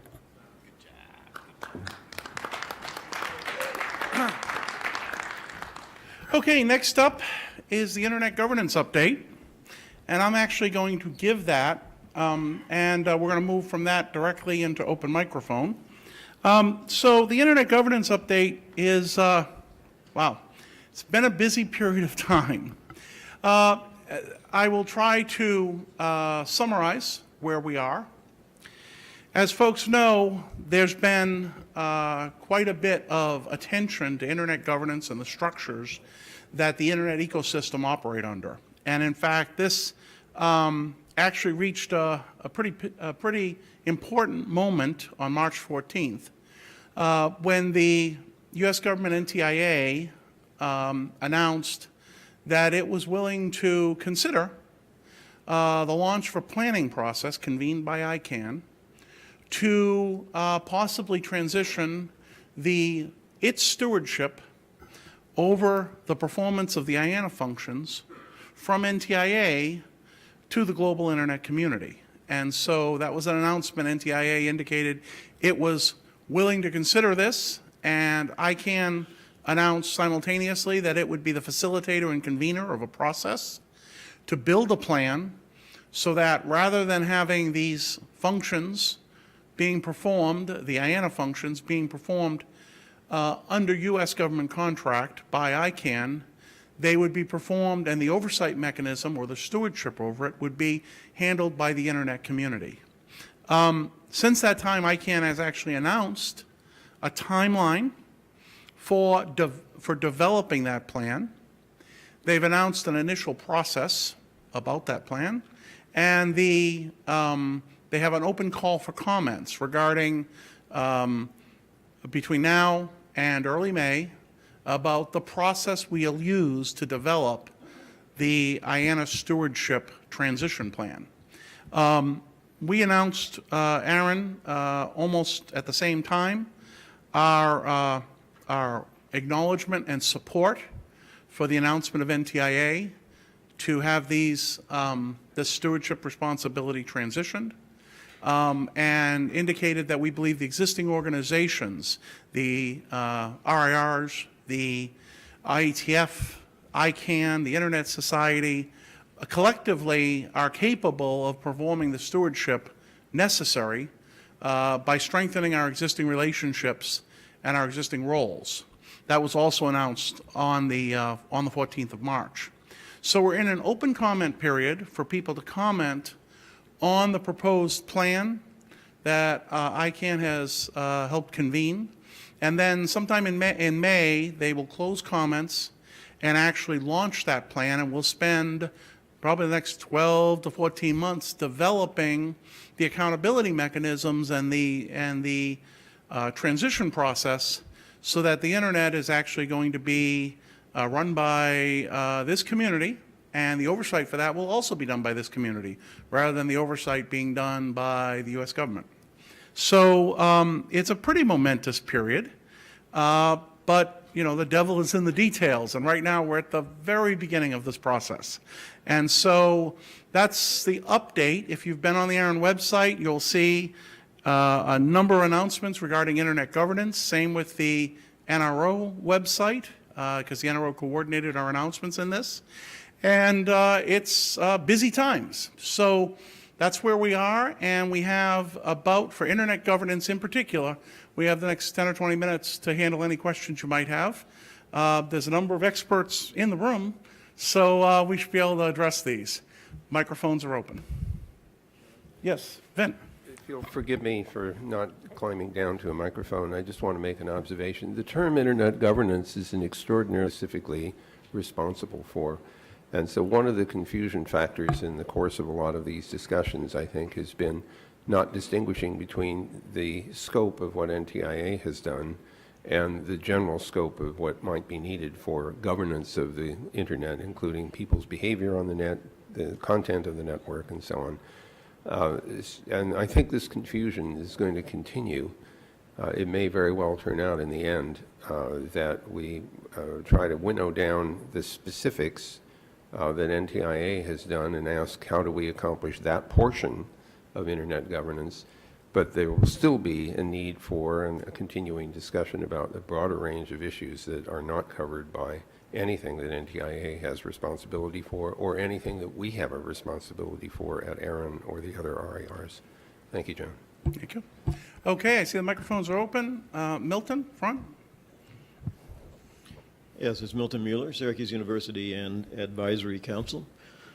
So you're right, this is a very momentous change, and it represents kind of the completion of a period of really 15 years since the formation of ICANN. And some of us have been, advocating that this happen for a long time, and we've been thinking a lot about how it should happen. So the first thing that happened is that the Commerce Department put ICANN itself in charge of convening the process. And some of us thought, well, that's not necessarily a bad choice, but we all have to recognize that ICANN as an organization, as a corporation, has a bit of an interest in the outcome. They would like probably to retain more of the functions than to not retain them.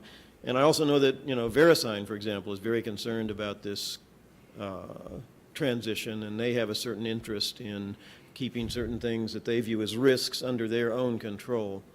So it's very, very important that ICANN convene this process in a very neutral and impartial way.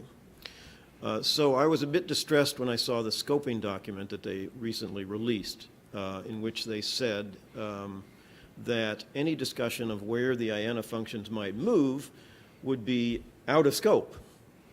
And it seemed to me that given the fact that the accountability function now performed by the NTIA is at the center of this IANA process, that they contract with ICANN to do certain things, and they contract with VeriSign to do certain things, and they maintain certain relationships in place.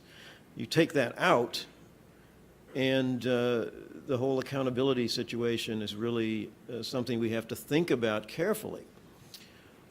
So I would just like ARIN to at least make it clear that from their point of view, we need to be able to freely discuss various proposals as to how to structure these relationships among the different parts of the system as it now stands. And the scoping document that ICANN released has tried to foreclose that discussion by ruling major proposals and major ideas as being completely out of scope.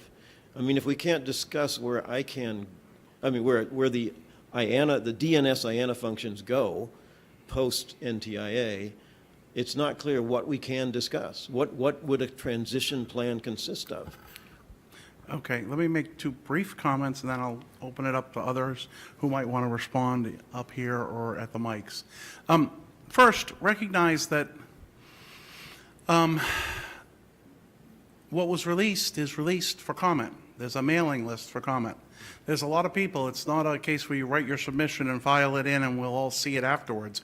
There's a lot of people on the mailing list, so you can comment to the effect of, I have comments about the scoping document. I'm sure that's going to be seen by a large number of people. So I don't consider any of the initial documents, they're initially released for comment, so we should comment, and if that's your concern, that's one you should express.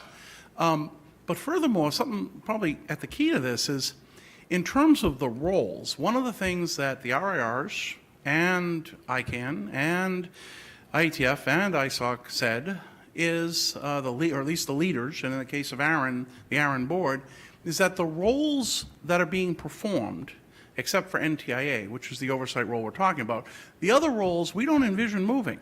This isn't a case of necessarily, we're trying to focus on the stability of the system, so we don't see any reason why changing NTIA's role means any other role needs to change, okay? Now, some people may have different ideas, but any ideas you go because of NTIA's change, any ideas you go to change the nature of the roles of the system have to be balanced with the stability of the system.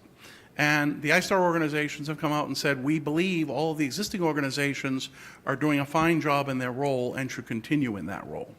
I guess, other comments? Just to respond to that, though, Yep. I mean, the roles as currently performed are defined by and supervised by the NTIA. So it's sort of like saying, John, I've just contracted with you to mow my lawn. And you do a good job of mowing my lawn, and I pay you for 15 years, and then all of a sudden I say, John, you're going to continue to mow my lawn, but we're not going to have a contract. Because you've been doing such a good job, I have no need to supervise you anymore, and no need to be able to withdraw money from you or anything. It just doesn't make sense to me, right? Vin? Right. Okay, so that's an open topic for people to respond to. Back microphone. John Springer, Inland Telephone and ARIN AC. To what extent is ARIN and the RIR system and the NRO involved in the upcoming Net Mundial discussions? And to what extent is that going to have a bearing on this specific ICANN process? I can answer one of two of those. I'm not sure I can answer both. The first one is, to what extent are we involved? I will actually be at Net Mundial. I will be monitoring it. I have an obligation to you folks to make sure ARIN can perform its mission, okay? So that means watching these developments and apprising the board and you if there's anything that endangers our ability to do our mission. So I'll be at Net Mundial. I'll be watching the conversation, and hopefully it will be a productive one and won't do anything that adversely affects us. Regarding how does Net Mundial interface with these discussions, that's up to the Net Mundial Program and Executive Committee. And I don't know if that's been set at this time yet. I haven't seen anything if it has. So it's an open question, but it's really Net Mundial's question about what they want to consider on or off their agenda. Yes, in the front. Sandy Murphy, Sparta. In terms of, Sandy Murphy Parsons. Parsons.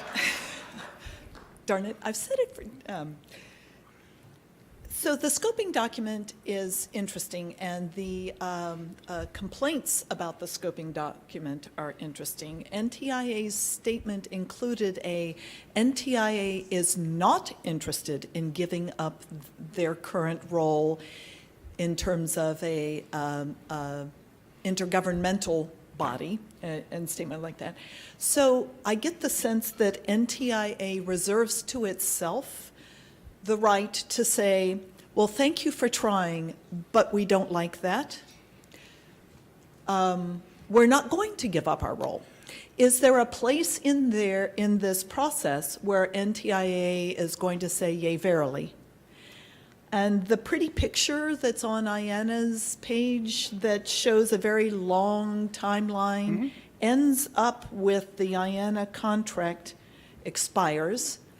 Is there a deadline here? NTIA, by that point, will say, yea, verily, it's good, or, yeah, nope.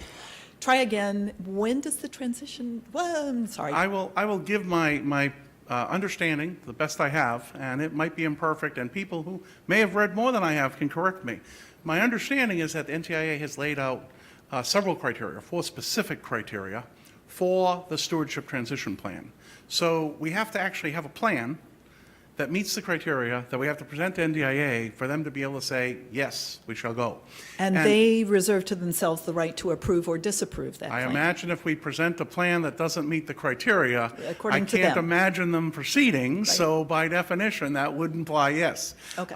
And I understand we have some 12 or 14 months before we need to produce a plan. Now, that brings us to a particular date with respect to NTIA and ICANN and the IANA function contract. But that contract also has extension periods. So I do not know if any date is set in stone. I don't know if 14 or 15 months are necessary to get this job done. But the fact is that we definitely, if we want to catch this next pass, have about a year and a little more to get the job done. Right. Right. Yes. So Vin? Oh, sorry. Go ahead. I should I'm go the ahead. only one. Sandy Murphy Parsons. Right. Second question. I understand that there was not time between ICANN and this meeting to put this discussion into this agenda. I'm also a little disappointed that the comment period is ending before the RIPE meeting, so the public response is all going to be pretty much the mailing list. Is that correct? Or are there other fora? I know there are people from ICANN here who are interested in public engagement, and we're having a discussion about this. So I don't have any more information regarding the timing other than I see the same dates you do. This is an opportunity to discuss. People will have our open mic tomorrow also to discuss, but there is a deadline for getting comments on the process and the initial scope and all of that. And we have to get past setting the process up in order to move on to following the process to develop the plan. So yes, I believe it's about a month long we have before we have to actually pull the trigger on the resulting plan. Okay. All right, Vin? I'd like to try to add a little bit. First of all, it's my understanding that NTIA, Sandy, no, you don't need to stand there. This wasn't an indirect response necessarily to you. No. But I have a third question. I see. Okay. Very Well, good. I would like to reserve the right to respond now rather than waiting go for right ahead. another question from Sandy, Yes. if you don't mind. No. Yes.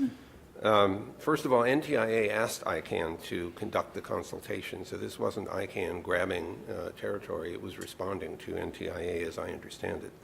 Second, I want to emphasize once again that not all governance and oversight of Internet is in the NTIA scope. There's a huge amount of governance and oversight that every one of us performs in ARIN, and similarly so for the other RIRs, and similarly for others who participate in the operation of the Internet. So we want to be careful not to overstate the scope and importance of the NTIA role, as important as it is.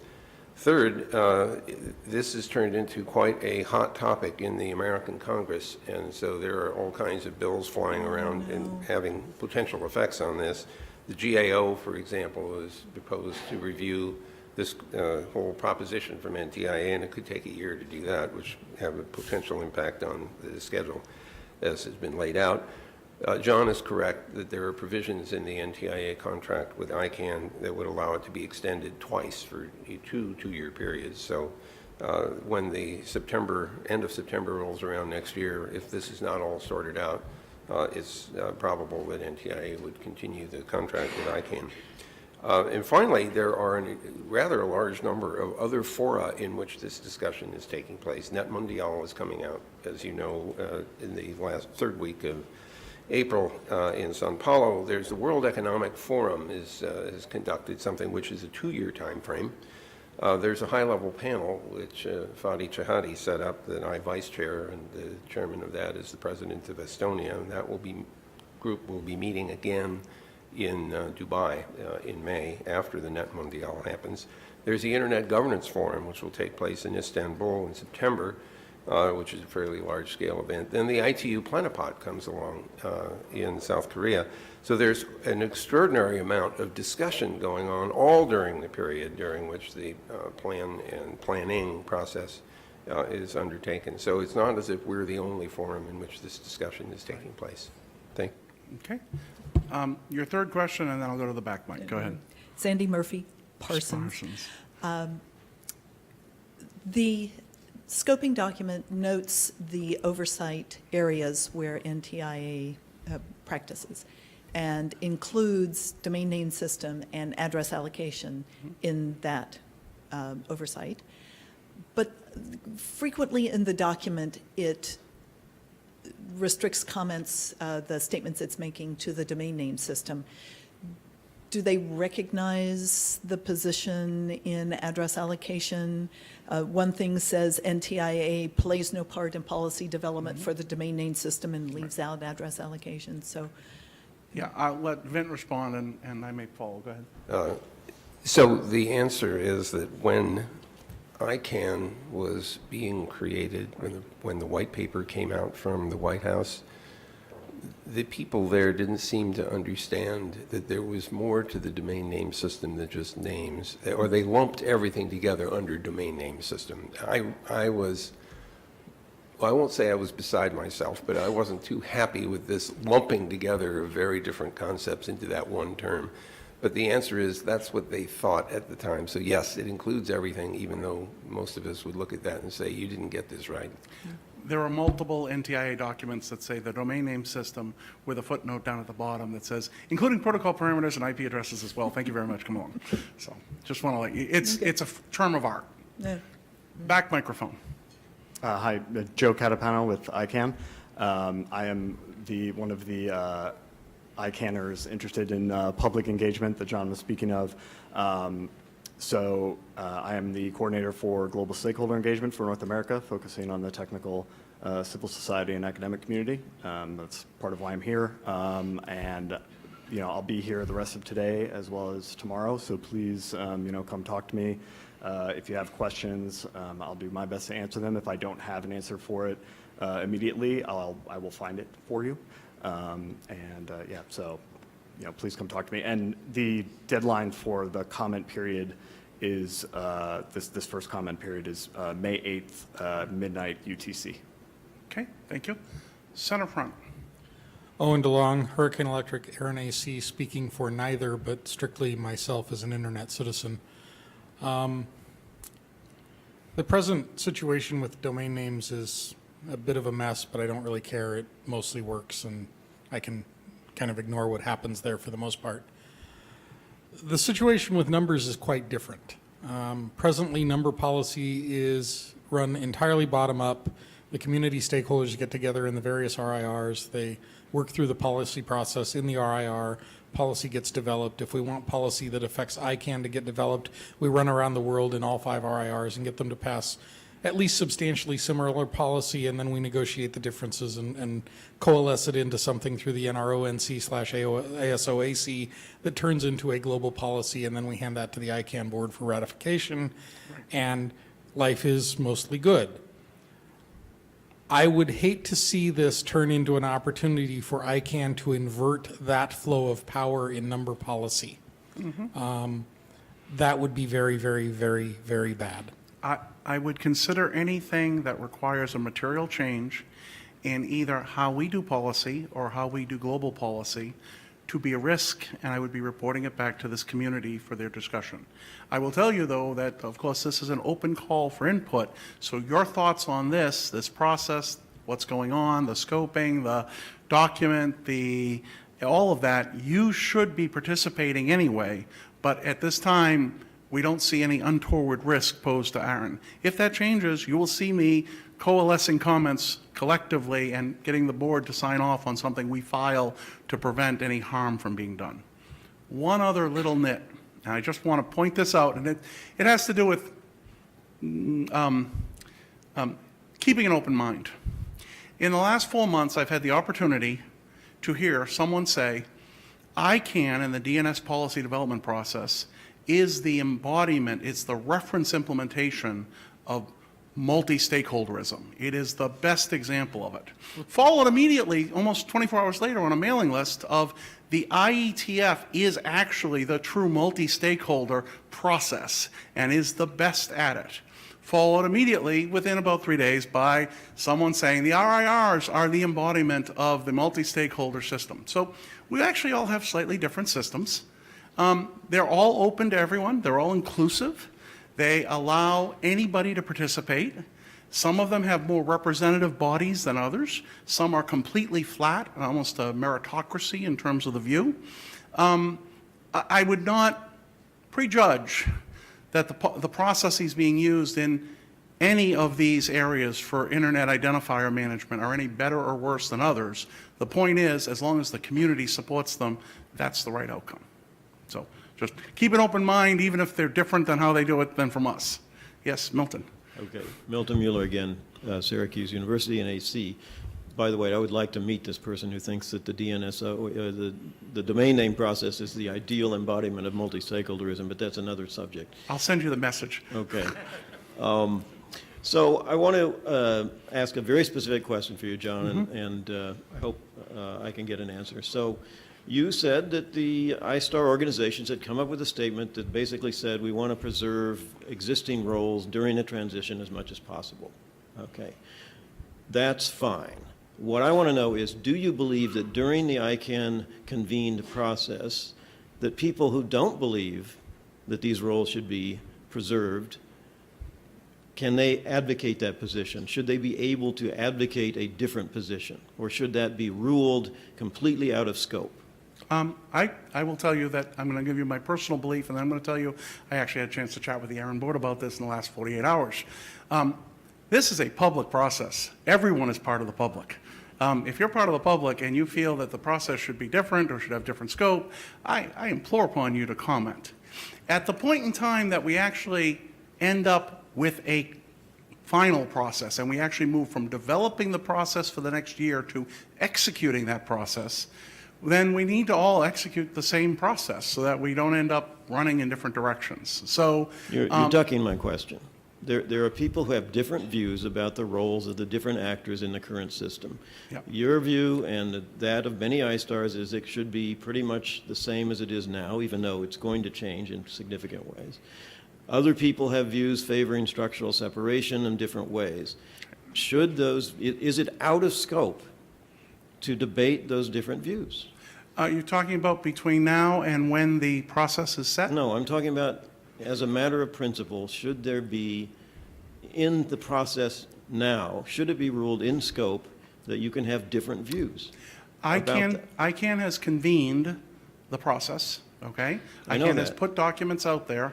I don't know what is in or in scope for this comment period, but there are ICANN people here, and you should ask them since ICANN is the convener. I'm asking you. Well, I believe everyone should be able to have any say they want, absolutely. Yes, Vin.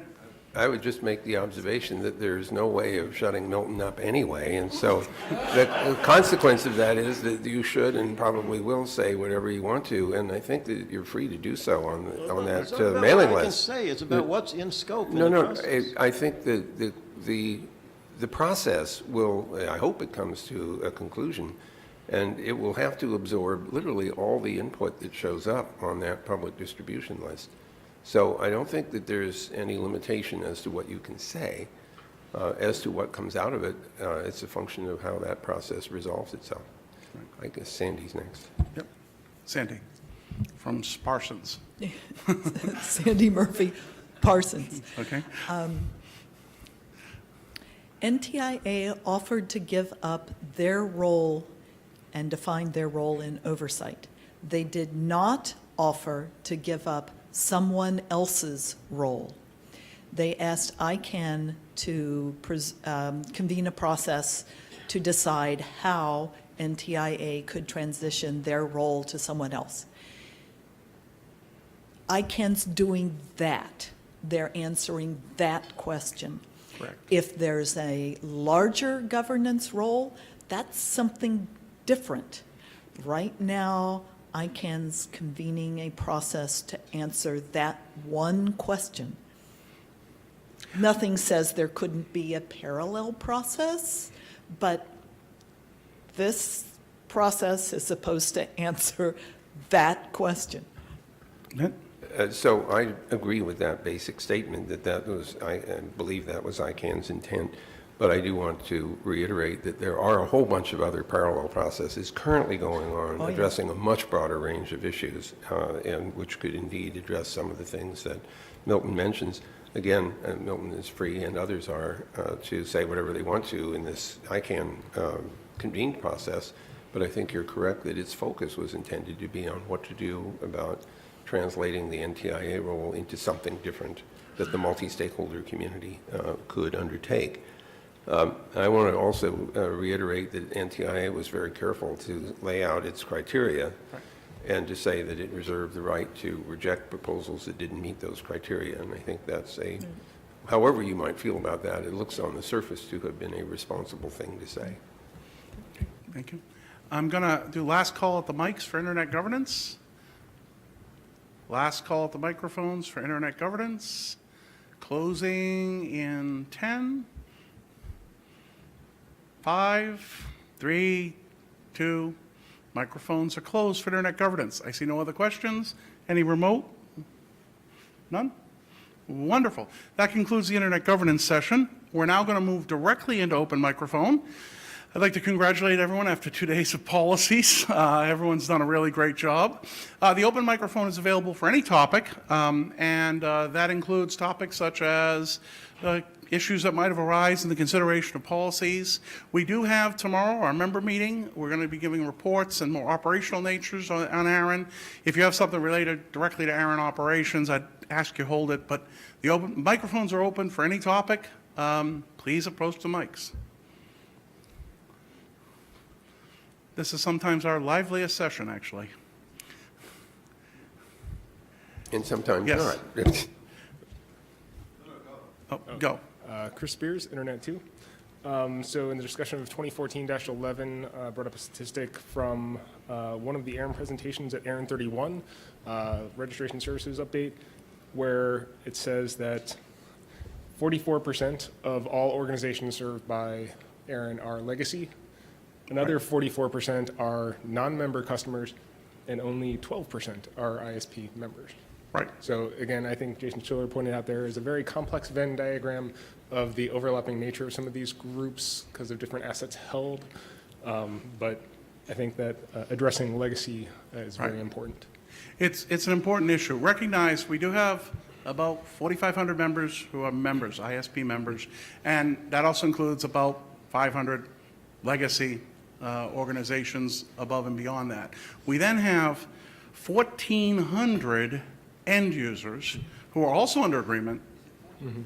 I'm sorry, 14,000 end users, thank you, about 14,000 end users, who are also under agreement, okay, with ARIN. So that's why we have a lot of parties under agreement. They're not members because we don't provide members to end users automatically.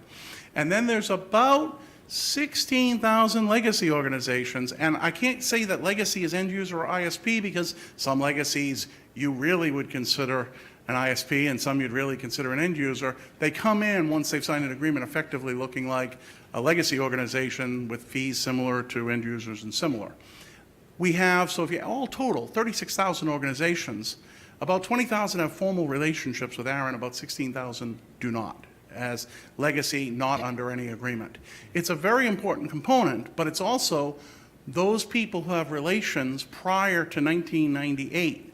recognize in many cases the counts of those organizations are no longer existing organizations. And so it's very hard to know in terms of actual active organizations how many of those are, or whether or not they've come to ARIN because they have a concern, or whether they literally just use their IP addresses and don't have a need to come and work with ARIN. I do think it's an important issue, but the demographic is a very large demographic. Okay. Okay? Microphones are open? Yes. Kevin Bloomberg, The Wire, ARIN-AC. So this was from a question earlier. Is there community support for reopening the austerity question? Because I know this has been debated years ago before austerity was really on anybody's mind. There was lots of debate, and it was kiboshed, the idea being that the longer we hold out on and again, this is my understanding, was the longer that we hold out with IPv4, the worse we make the transition to IPv6, and that was the feeling years ago. The question is, should we set aside a /10, a /11, whatever, a /9, you pick the number, for new entrants? We've done it for IPv6 transitional technology. Is this of benefit to the community, or are we just holding space back for people that could actually use it now? Recognize is a very small, we're getting down to the end, so if we're going to do it, we'd have to reserve it pretty quickly.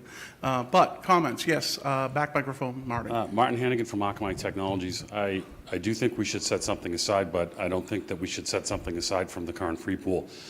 I don't know what you're expecting to get from the IANA. I believe that there are some resources there that you may get, and my suggestion would be that I believe you'll be exhausted before the next meeting. You won't be able to get a policy done through the community before the next meeting. That leaves you with potentially using board powers. If you were to do such a thing, my recommendation and something that I would support would be that if you receive something reasonable from the IANA, that the board would take that and set that aside, and that perhaps we would, I have no idea how that would work, John. I have no other suggestion than that, but I think that, it's game over at this point, and if we were to do something, that would be the way that I think that I would support you. Okay. Thank you. For people interested in this idea, I want to point out at the top of those steps is a breakout room, the Astor room, at the back of the room up the steps, a policy breakout room for brainstorming ideas like this. Kevin, if you wanted to convene a time, 5 o'clock, 5:15, and get people in a room, you could brainstorm it out. That sounds great. I'll be there at 5 o'clock. Wonderful. Microphones remain open, the open mic session.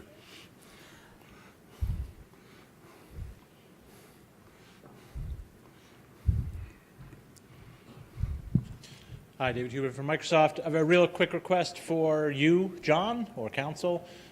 We do these, you can't hide.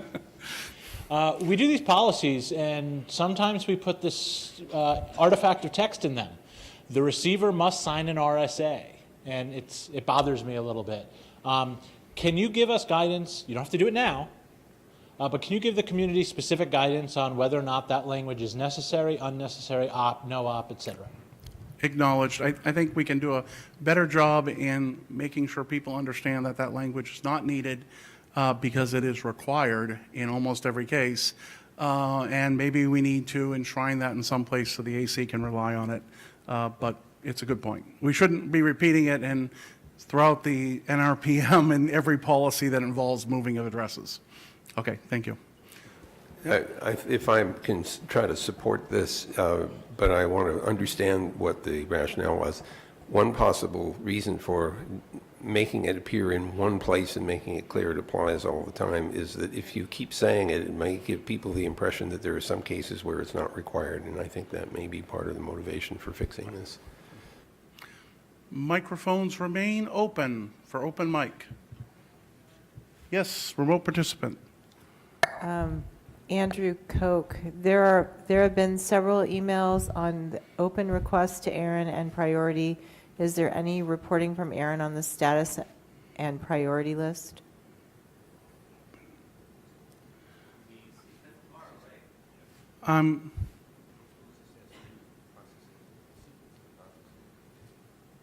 Can you repeat that just for me? I'm having trouble parsing.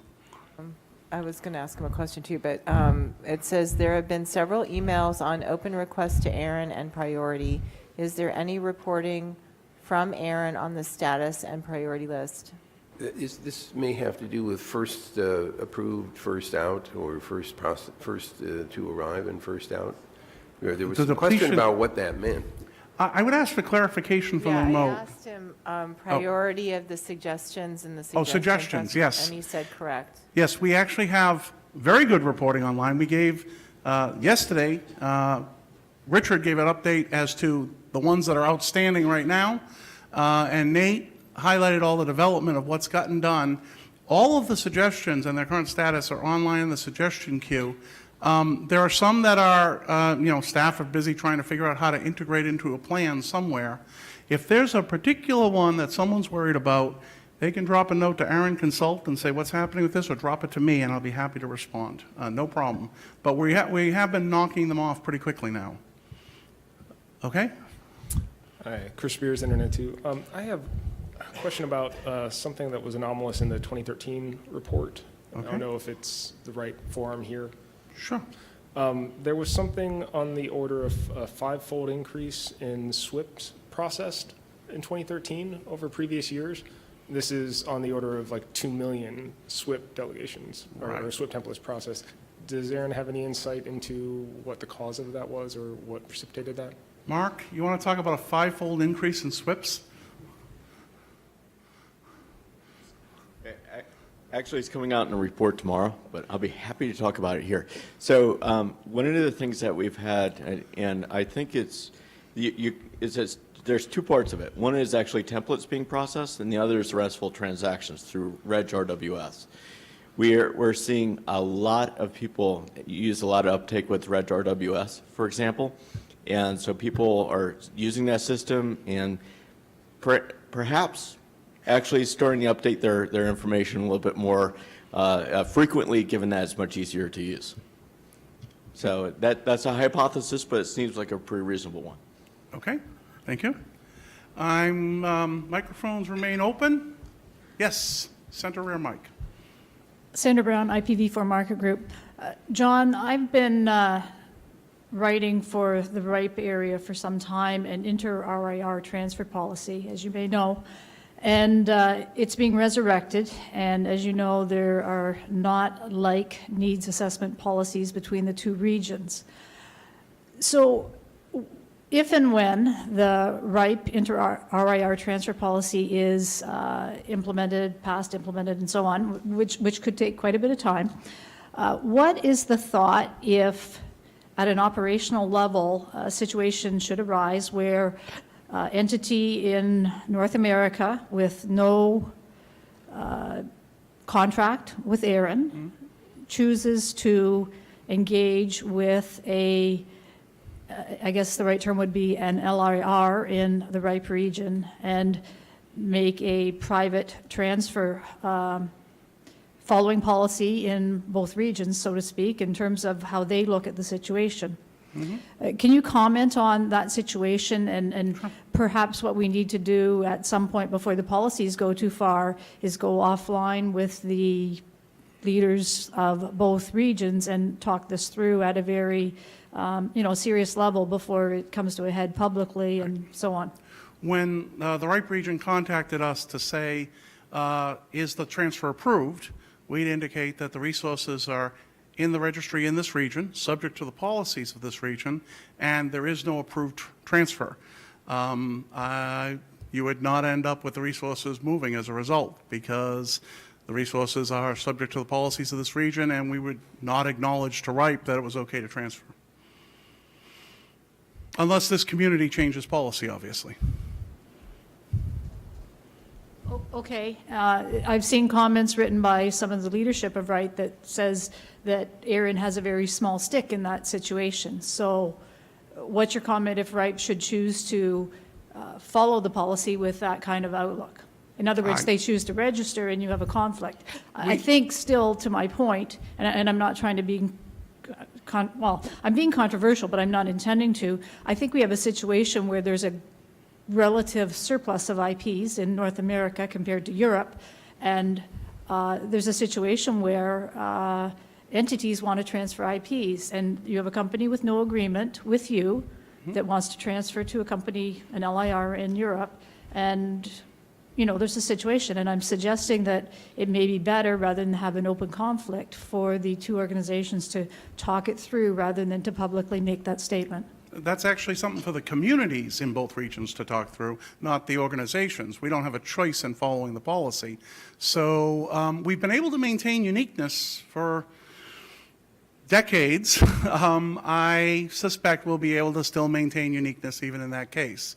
But it's something for this community to seriously consider, because obviously it's a stress point that will occur. And I don't expect to see any actual problem with duplicate IP addresses, if that's the concern. Unlikely, but it will be a cause of consternation, no doubt about it. Yes, Center Front. Jose Alvarado from Altstream. Just a couple of comments on how we've been spending the last couple of days on the IPv4 and the various policies that we discussed, and more or less today. Seems to me that we've been trying to, or we are trying to band-aid solutions with making or stretching IPv4 as much as possible. But we need to, I will say that we need to encourage at various levels the adoption of IPv6 as an ultimate solution. A few years ago, 2011, the Internet Society conducted the IPv6 World Day, which was somehow an introductory to how things would work. Later in 2012, there was another event, but we'd like to know if ARIN will have any involvement or encourage the players out there to continue with these tests, to continue with this adoption, because up to today, my last report will show that at least from my network's perspective, from my ISP that I work for, we only have, I guess, 0.003% of IPv6 traffic. Meanwhile, we are almost by default giving our customers both IPv4 and IPv6, but they don't care about the IPv6 today because they don't have anywhere to go today. They don't see any use for it. It's like, do you want fries with it? So it's somehow just an add-on. So I guess that's one of my points. Let me respond to two aspects of that, and then I'll turn it over to Vint. First, recognize that the work in policy for IPv4 is not necessarily to make IPv4 last longer. It's recognition that people will be seeking IPv4 either through requests to ARIN or through transfer requests, and that will continue even as we get to smaller and smaller. Even when we get to run out, people will be seeking transfers. So it is not a goal to extend v4, it's a goal to try to face up that the policies that exist when you have a free pool available to everyone and the policies that exist when you don't might have to be different policies. So it should be expected a surge in policy development related to v4 in and around the runout event, because the policies that apply before and after may have to be different policies. With respect to v6, ARIN has a huge IPv6 outreach, and we do quite a bit. We participated in the ISOC World IPv6 Day. We were actually involved in both the original day and the follow-up day. We go and do trade shows and speak both to the consumer internet industry and the ISP industry and the enterprise industry to promote and encourage IPv6. So we by no means are giving up on v6. In fact, the traffic in in North America, many people indicated is much more successful. We're seeing now across the board, if you go to the World IPv6 website, you can see, for example, Google's traffic number, which is now up and around 3%, okay, which is fairly significant. And there are select ISPs who have 20 or 25% of their traffic is IPv6 today. So the work on IPv4 policy does not imply ignoring v6. It's that IPv6 policy doesn't need the same amount of changes because of the event we're going through. Thank you. So, first of all, I agree with John's assessment. I just wanted to observe with regard to IPv6, Google has pushed pretty hard to try to get services up and running, all of our services on v6 as well as v4. Many others have also tried. The 3% number sounds like it isn't much, but I can tell you, a year or two ago, it would have been almost invisible. And so some of the, you know how these exponential things look? You can't tell a thing, they look like nothing, and all of a sudden, blam, you hit this knee. Some of the estimates right now, based on just observations, are that we might actually hit 50% penetration of IPv6 by 2018. So, that might turn out to be a significant turning point. Olin? Excellent.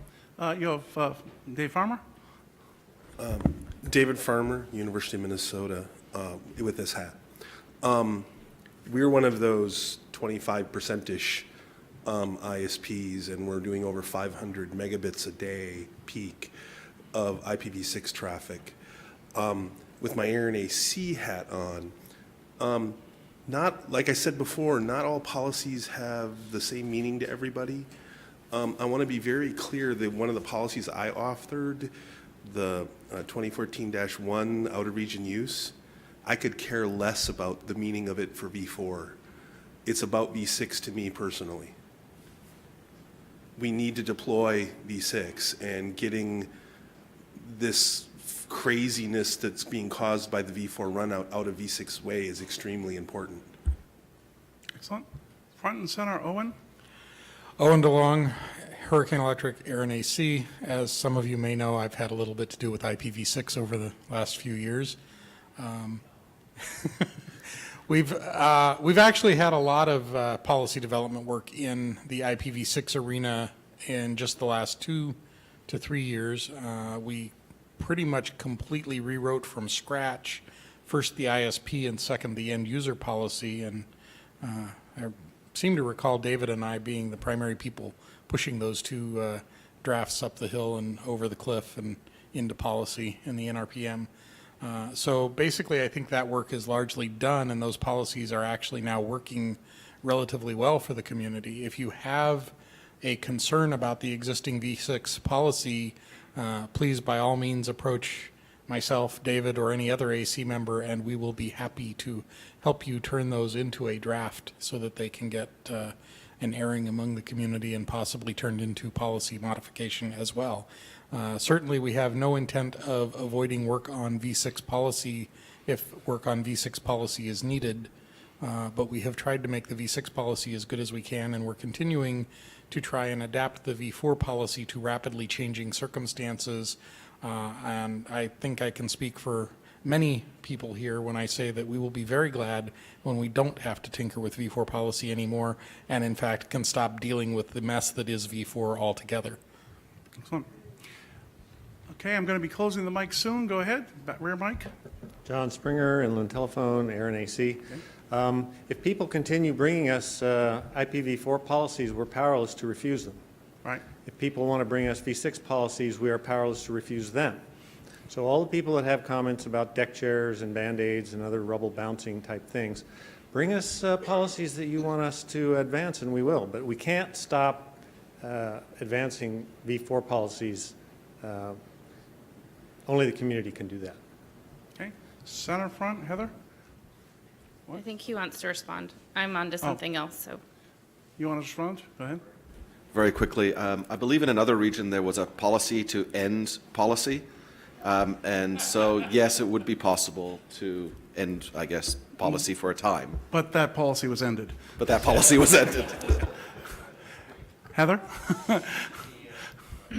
Heather Schiller, Google Fiber. We turn v6 on by default for all our customers, so. Yay.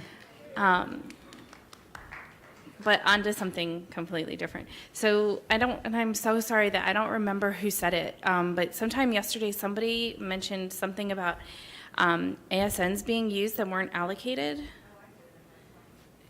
Okay. So my question was, does ARIN monitor basically unallocated things that are under ARIN, that have been allocated to ARIN from IANA but have not been bogons effectively? So either IP space or ASNs that you have not yet allocated. Systematically, no. Do I look at the same CIDR and BGP Bogon reports as everyone else? Yes. Do I send mail to people occasionally? Yes. But it is not a systematic process. I know the answer. It's going to be send it in as a suggestion. But, I mean,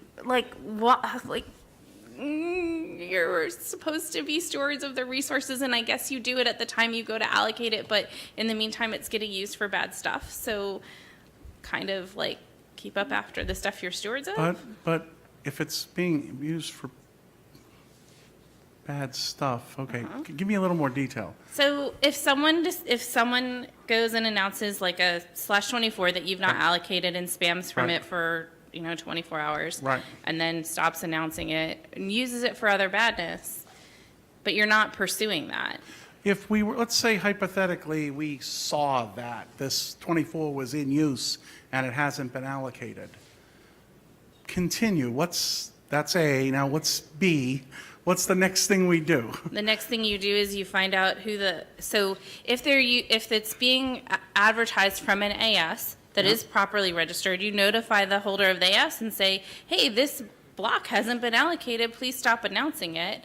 And then then you notify their upstreams as well. And if it's an ASN, you notify the upstreams who are announcing it. Okay. I mean, there should be some, by the way, the people who have the legitimately held ASs and who are the upstreams are also your customers. They should be interested in going after this. I know from previous experience, at a prior employer, I would get notifications from Hostmaster saying, hey, you're allowing advertisement of this block that's not allocated. We're about to issue it. Right. All I'm asking is you do the same thing proactively, even on space you're not imminently about to issue. Wow. Okay. And I guess my question is, okay, you don't need to send in a suggestion if you don't want. You can send me an email, but please send me one so I remember this. I do need to understand from other people in the room, is that important for us to be monitoring the routing table for misuse of resources and hunting them down? Yes, Owen. Owen DeLong, Hurricane Electric, ARIN AC, yes. Okay. I see other people. Yes? I think you should send them LOAs showing that you... All right. I got it. Okay. I have no problem with setting up something to do this and having a team do it. But it is non-trivial to take on that job, and I just need to know if you folks think that's our job, it's something we can do. Yes, Center Rear Mike. Matt Poundstead. Yes, I think it's a good idea. Okay. There are lots of organizations out there that are already monitoring the BGP tables. You could probably just suck in their data and process it. I read some of the reports, but I'm saying to do it systematically means people paying attention to it every week when people are on vacation. It's not like, hey, John's looking at the CIDR report tonight, Okay, go ahead, front and center. Andrew Dull, ARIN AC. This is slightly different, so I will wait until if someone has direct. No, go, Andrew. Go. Okay. Earlier, we talked about the 14,000 direct assignments that are legacy that have no current relationship, and there was a comment that some of them are probably what I'll call ghosts. Sure. Has ARIN actively identified which ones are ghosts and which ones are not ghosts? No. Okay. Center Rear Mike. Rob Seastrom, ARIN AC. I have a question for the people who want ARIN to proactively look for stuff being addressed that shouldn't, or announced that shouldn't be announced, et cetera, which is, what do you propose the ARIN do about it? I kind of went there, yep. Okay. So remote. sort of, and then what? Right. Remote, Kathy? Yeah. Kevin Ott, Flying Penguin Technologies. Would the community support policy that requires organizations to have IPv6 allocations in order to seek further IPv4 allocations? That is, we've been trying the carrot. Do we need to try a small stick? Austerity policy, 5 o'clock, Astor Room, Kevin's in charge. Everyone who's thought about wanting to revisit that, he's going to be at the top of the steps on the right. Yes, center front. Oh, good heavens. Sandra Murphy, Parsons. Parsons. The response to your just previous comment, will there be remote participation in the room right up the stairs? No, Uh-huh. no. It's a breakout for people who want to have a discussion here and do it someplace other than the bar for a more orderly meeting, or Okay. less So, orderly meeting. Yes, front and center. This is me entertaining my info junkie. Andrew brought up the 14,000 end user stuff. Leslie and her lovely statistics just feed my addiction. The ARIN 30 report on registry services noted the RSA coverage in terms of address space, not Right. org IDs. And 50% of the address space in the database has no formal relationship with ARIN. Correct. Which is a different way of characterizing it. Yep. It's, by population, 2 people per state. Uniqueness. Uniqueness is presently guaranteed by the willingness of the 5 different RIRs and their policy and execution of policy to maintain that. We did have one occasion, I say we, ASN numbers, there was a conflict. It caused a whole lot of consternation in the community and some changes in execution of policy to make sure that didn't happen again. I agree. A good if reason it to should work for policy alignment. Right. It should ever happen that one RIR deliberately did such a thing, the world would fall apart. So I certainly hope it never happens. And I forget what the third one was. So. Kevin Bloomberg, The Wire, RNAC, being a little more serious than my LOA comment. The problem that I face with the discussion is that the solutions that I see are operational solutions, like the IRR database as an example. One of the things might be for ARIN to provide a BGP feed for members that included a list of ARIN bogons that it was actively seeing, or, depending on how much you could compact it, a list of ARIN space that was not addressed. And as it came in, as it started getting used, you could then remove it out. I don't know if that would be practical or not. Again, this is an operational way to deal with a problem. I actually get some of that right now from other reports, not from ARIN, but from other organizations. So organizations that wanted such can get that today. You're saying there's a difference if ARIN issues it. There's a trust, and there is also a cost difference. Okay, front and center. Team Cymru provides such a list. Right. So they provide a nightly list of bogons from all 5 RIRs of space that is not currently allocated from the RIR perspective, as well as which I guess is not really, well, it's not really empty. There's a short list of RFC 1918 space, but there's a more granular list of this space has no entry in the RIR database. Right. In response to the question about what I would expect ARIN to do, I think that a lot of times that providers just don't know, and that I've found it helpful in my old position of being at a very large provider to get this notification that said, oh, hey, by the way, you're doing this, and you might not even be aware of it, that some providers just might not be actively monitoring those bogon lists. So I think that just a friendly heads up that says, hey, can you take care of this? And then, by the way, you could remind them when they come and ask you for space, hey, by the way, you're allowing this bad thing to happen. I do know providers pay attention because I've actually gone through the list and sent individual emails, and you folks realize if I send you an email, you should respond. So it does work. I probably wasn't going to send all of them out myself, but we'll have to work on that. Go ahead, David. Okay. Hello, sorry. Greer. Andrea Cima from the RIPE NCC. I just wanted to answer about this last comment. We have created all the RERs, the extended delegation stats files, which contain all the address space which is being held by the RER, including what is available, what is being reserved, and what has been issued. So those could, for example, be used for this kind of situation. Okay. Center front.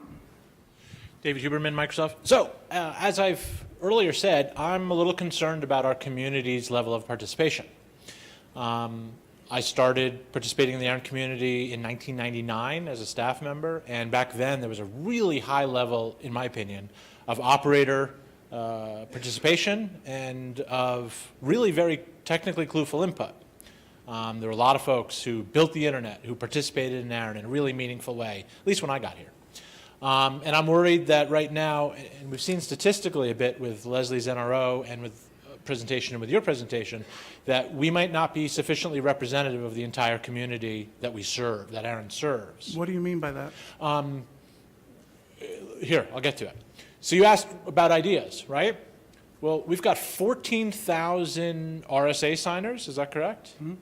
And how many of those are members? The 4,000? end users, we have 4,500 folks who have signed RSAs who are members, who are ISPs. We have 1,400 end users who are not members. Okay, and then the ASN holders? Sorry, 14,000 14,000. end users who are, I keep doing that, 14,000 end users who are not members.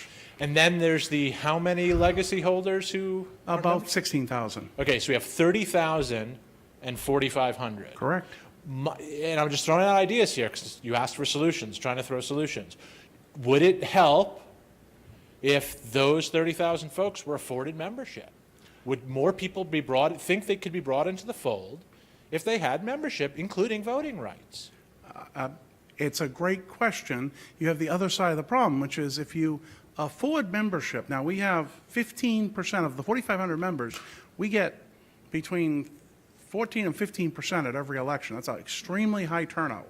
But we've worked over time to do that, okay? Yep. A lot of ISPs look and they say, as long as I have my addresses, I don't actually have, I'm not going to vote, I'm not going to show up. So you can add 10,000 more people and say they have the opportunity, but the reality is they already have the opportunity. Well, you don't want to afford the membership and say you're a member if it's not something they have an interest in participating in. Well, 15% of 1/7 Right. vote. 6/7 don't have a vote. Some of them have an opportunity because they may be ISPs and have Sure. direct allocations.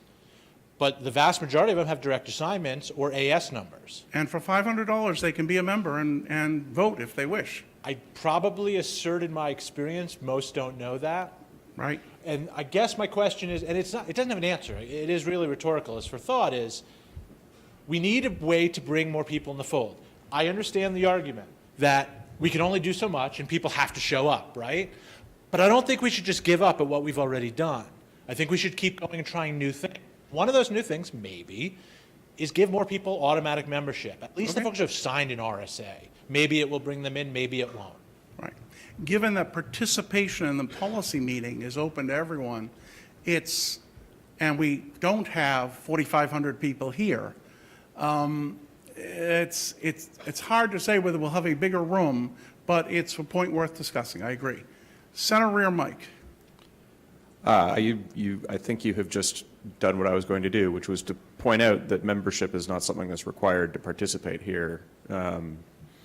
So while it might be worth discussing, I'm not sure what kind of outcome we might expect in terms of public policy participation from handing out more memberships.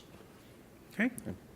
Center front. I am closing the microphones soon. Go ahead, Owen. Owen DeLong, org ID DeLong-Z. Yes. ARIN AC. Speaking as the proprietor of DeLong-Z, a legacy holder that did sign the LRSA, does not have an ARIN membership, does not get to vote for the AC, does not get to vote for the ARIN board as DeLong-Z. I am not willing to pay a $500 poll tax just to vote for the board and the AC. Now, admittedly, I personally cast 3 votes in most elections for board and AC, but those are related to other organizations for which I am the DMR also. I presumed it was because your heart was pure, but I will take your explanation, okay? We'll go with that too, but in terms of the way the rules work, it's Yeah. because I'm the DMR of member organizations. Okay. I would actually like to see DLong-Z afforded the ability to vote. I do not think that DLong, another org ID for which I am the proprietor, and DLong-Z should get separate votes or memberships necessarily, but I do think that as a resource holder, I should be entitled to vote on the people that are administering the policy process and the people that are making the decisions on how the organization is run. I pay my fees like everybody else, and I don't see why I should be subject to an additional $500 poll tax that the ISPs are not subject to. You pay reduced fees like everyone else, but yes, acknowledged. Okay. Center front, closing the microphones in 15 seconds. Go ahead. Sandy Murphy, Parsons. Partisans. Yeah, sorry. I'm embarrassed to notice that I seem to have missed the proper point to ask this question during the NRO report. I make it a unpleasant practice to ask this question during the NRO report at every RIR meeting I attend, and that is, the NRO sent a message to ICANN requesting some dialogue about the operation of the global trust anchor for the RPKI, and gee, how's that going? It's going slow. And in fact, in the case of ARIN, we have, as you've heard, moved resources significantly away from RPKI for this year to catch up on our non-RPKI work, because last year was RPKI year and pushed everything else. So it is going slow. I do know some of the other RIRs are working with the team at ICANN, the IANA team, and there is a lot of work to be done because we need to document how this will work. We're still committed to it. We're just not currently actively pushing resources at it. Okay. Okay. Timeline? I don't have a timeline off the top of my head, but I'll talk to Mark. Okay? Thank you. I'm closing the mics now. Mics are closed, and the last comment, Elise. Elise Garrick, ICANN. And I just wanted to compliment ARIN on the ARIN on the Road sessions you do. Those of us at ICANN, Leo and Selena and I, that come to these, we rotate, we don't all show up at all of them. But I went to the ARIN on the Road in Portland where you did it with Nanog, and it was really, really well attended. There were some new faces, new voices, and I think that it's a really good outreach activity that you guys are doing, and I wanted to thank you for it. Thank you.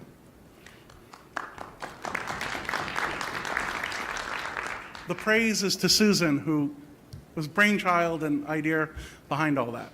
But thank you very much. I do think the program is successful. Okay, this concludes our open mic session, and that actually concludes our program for the day.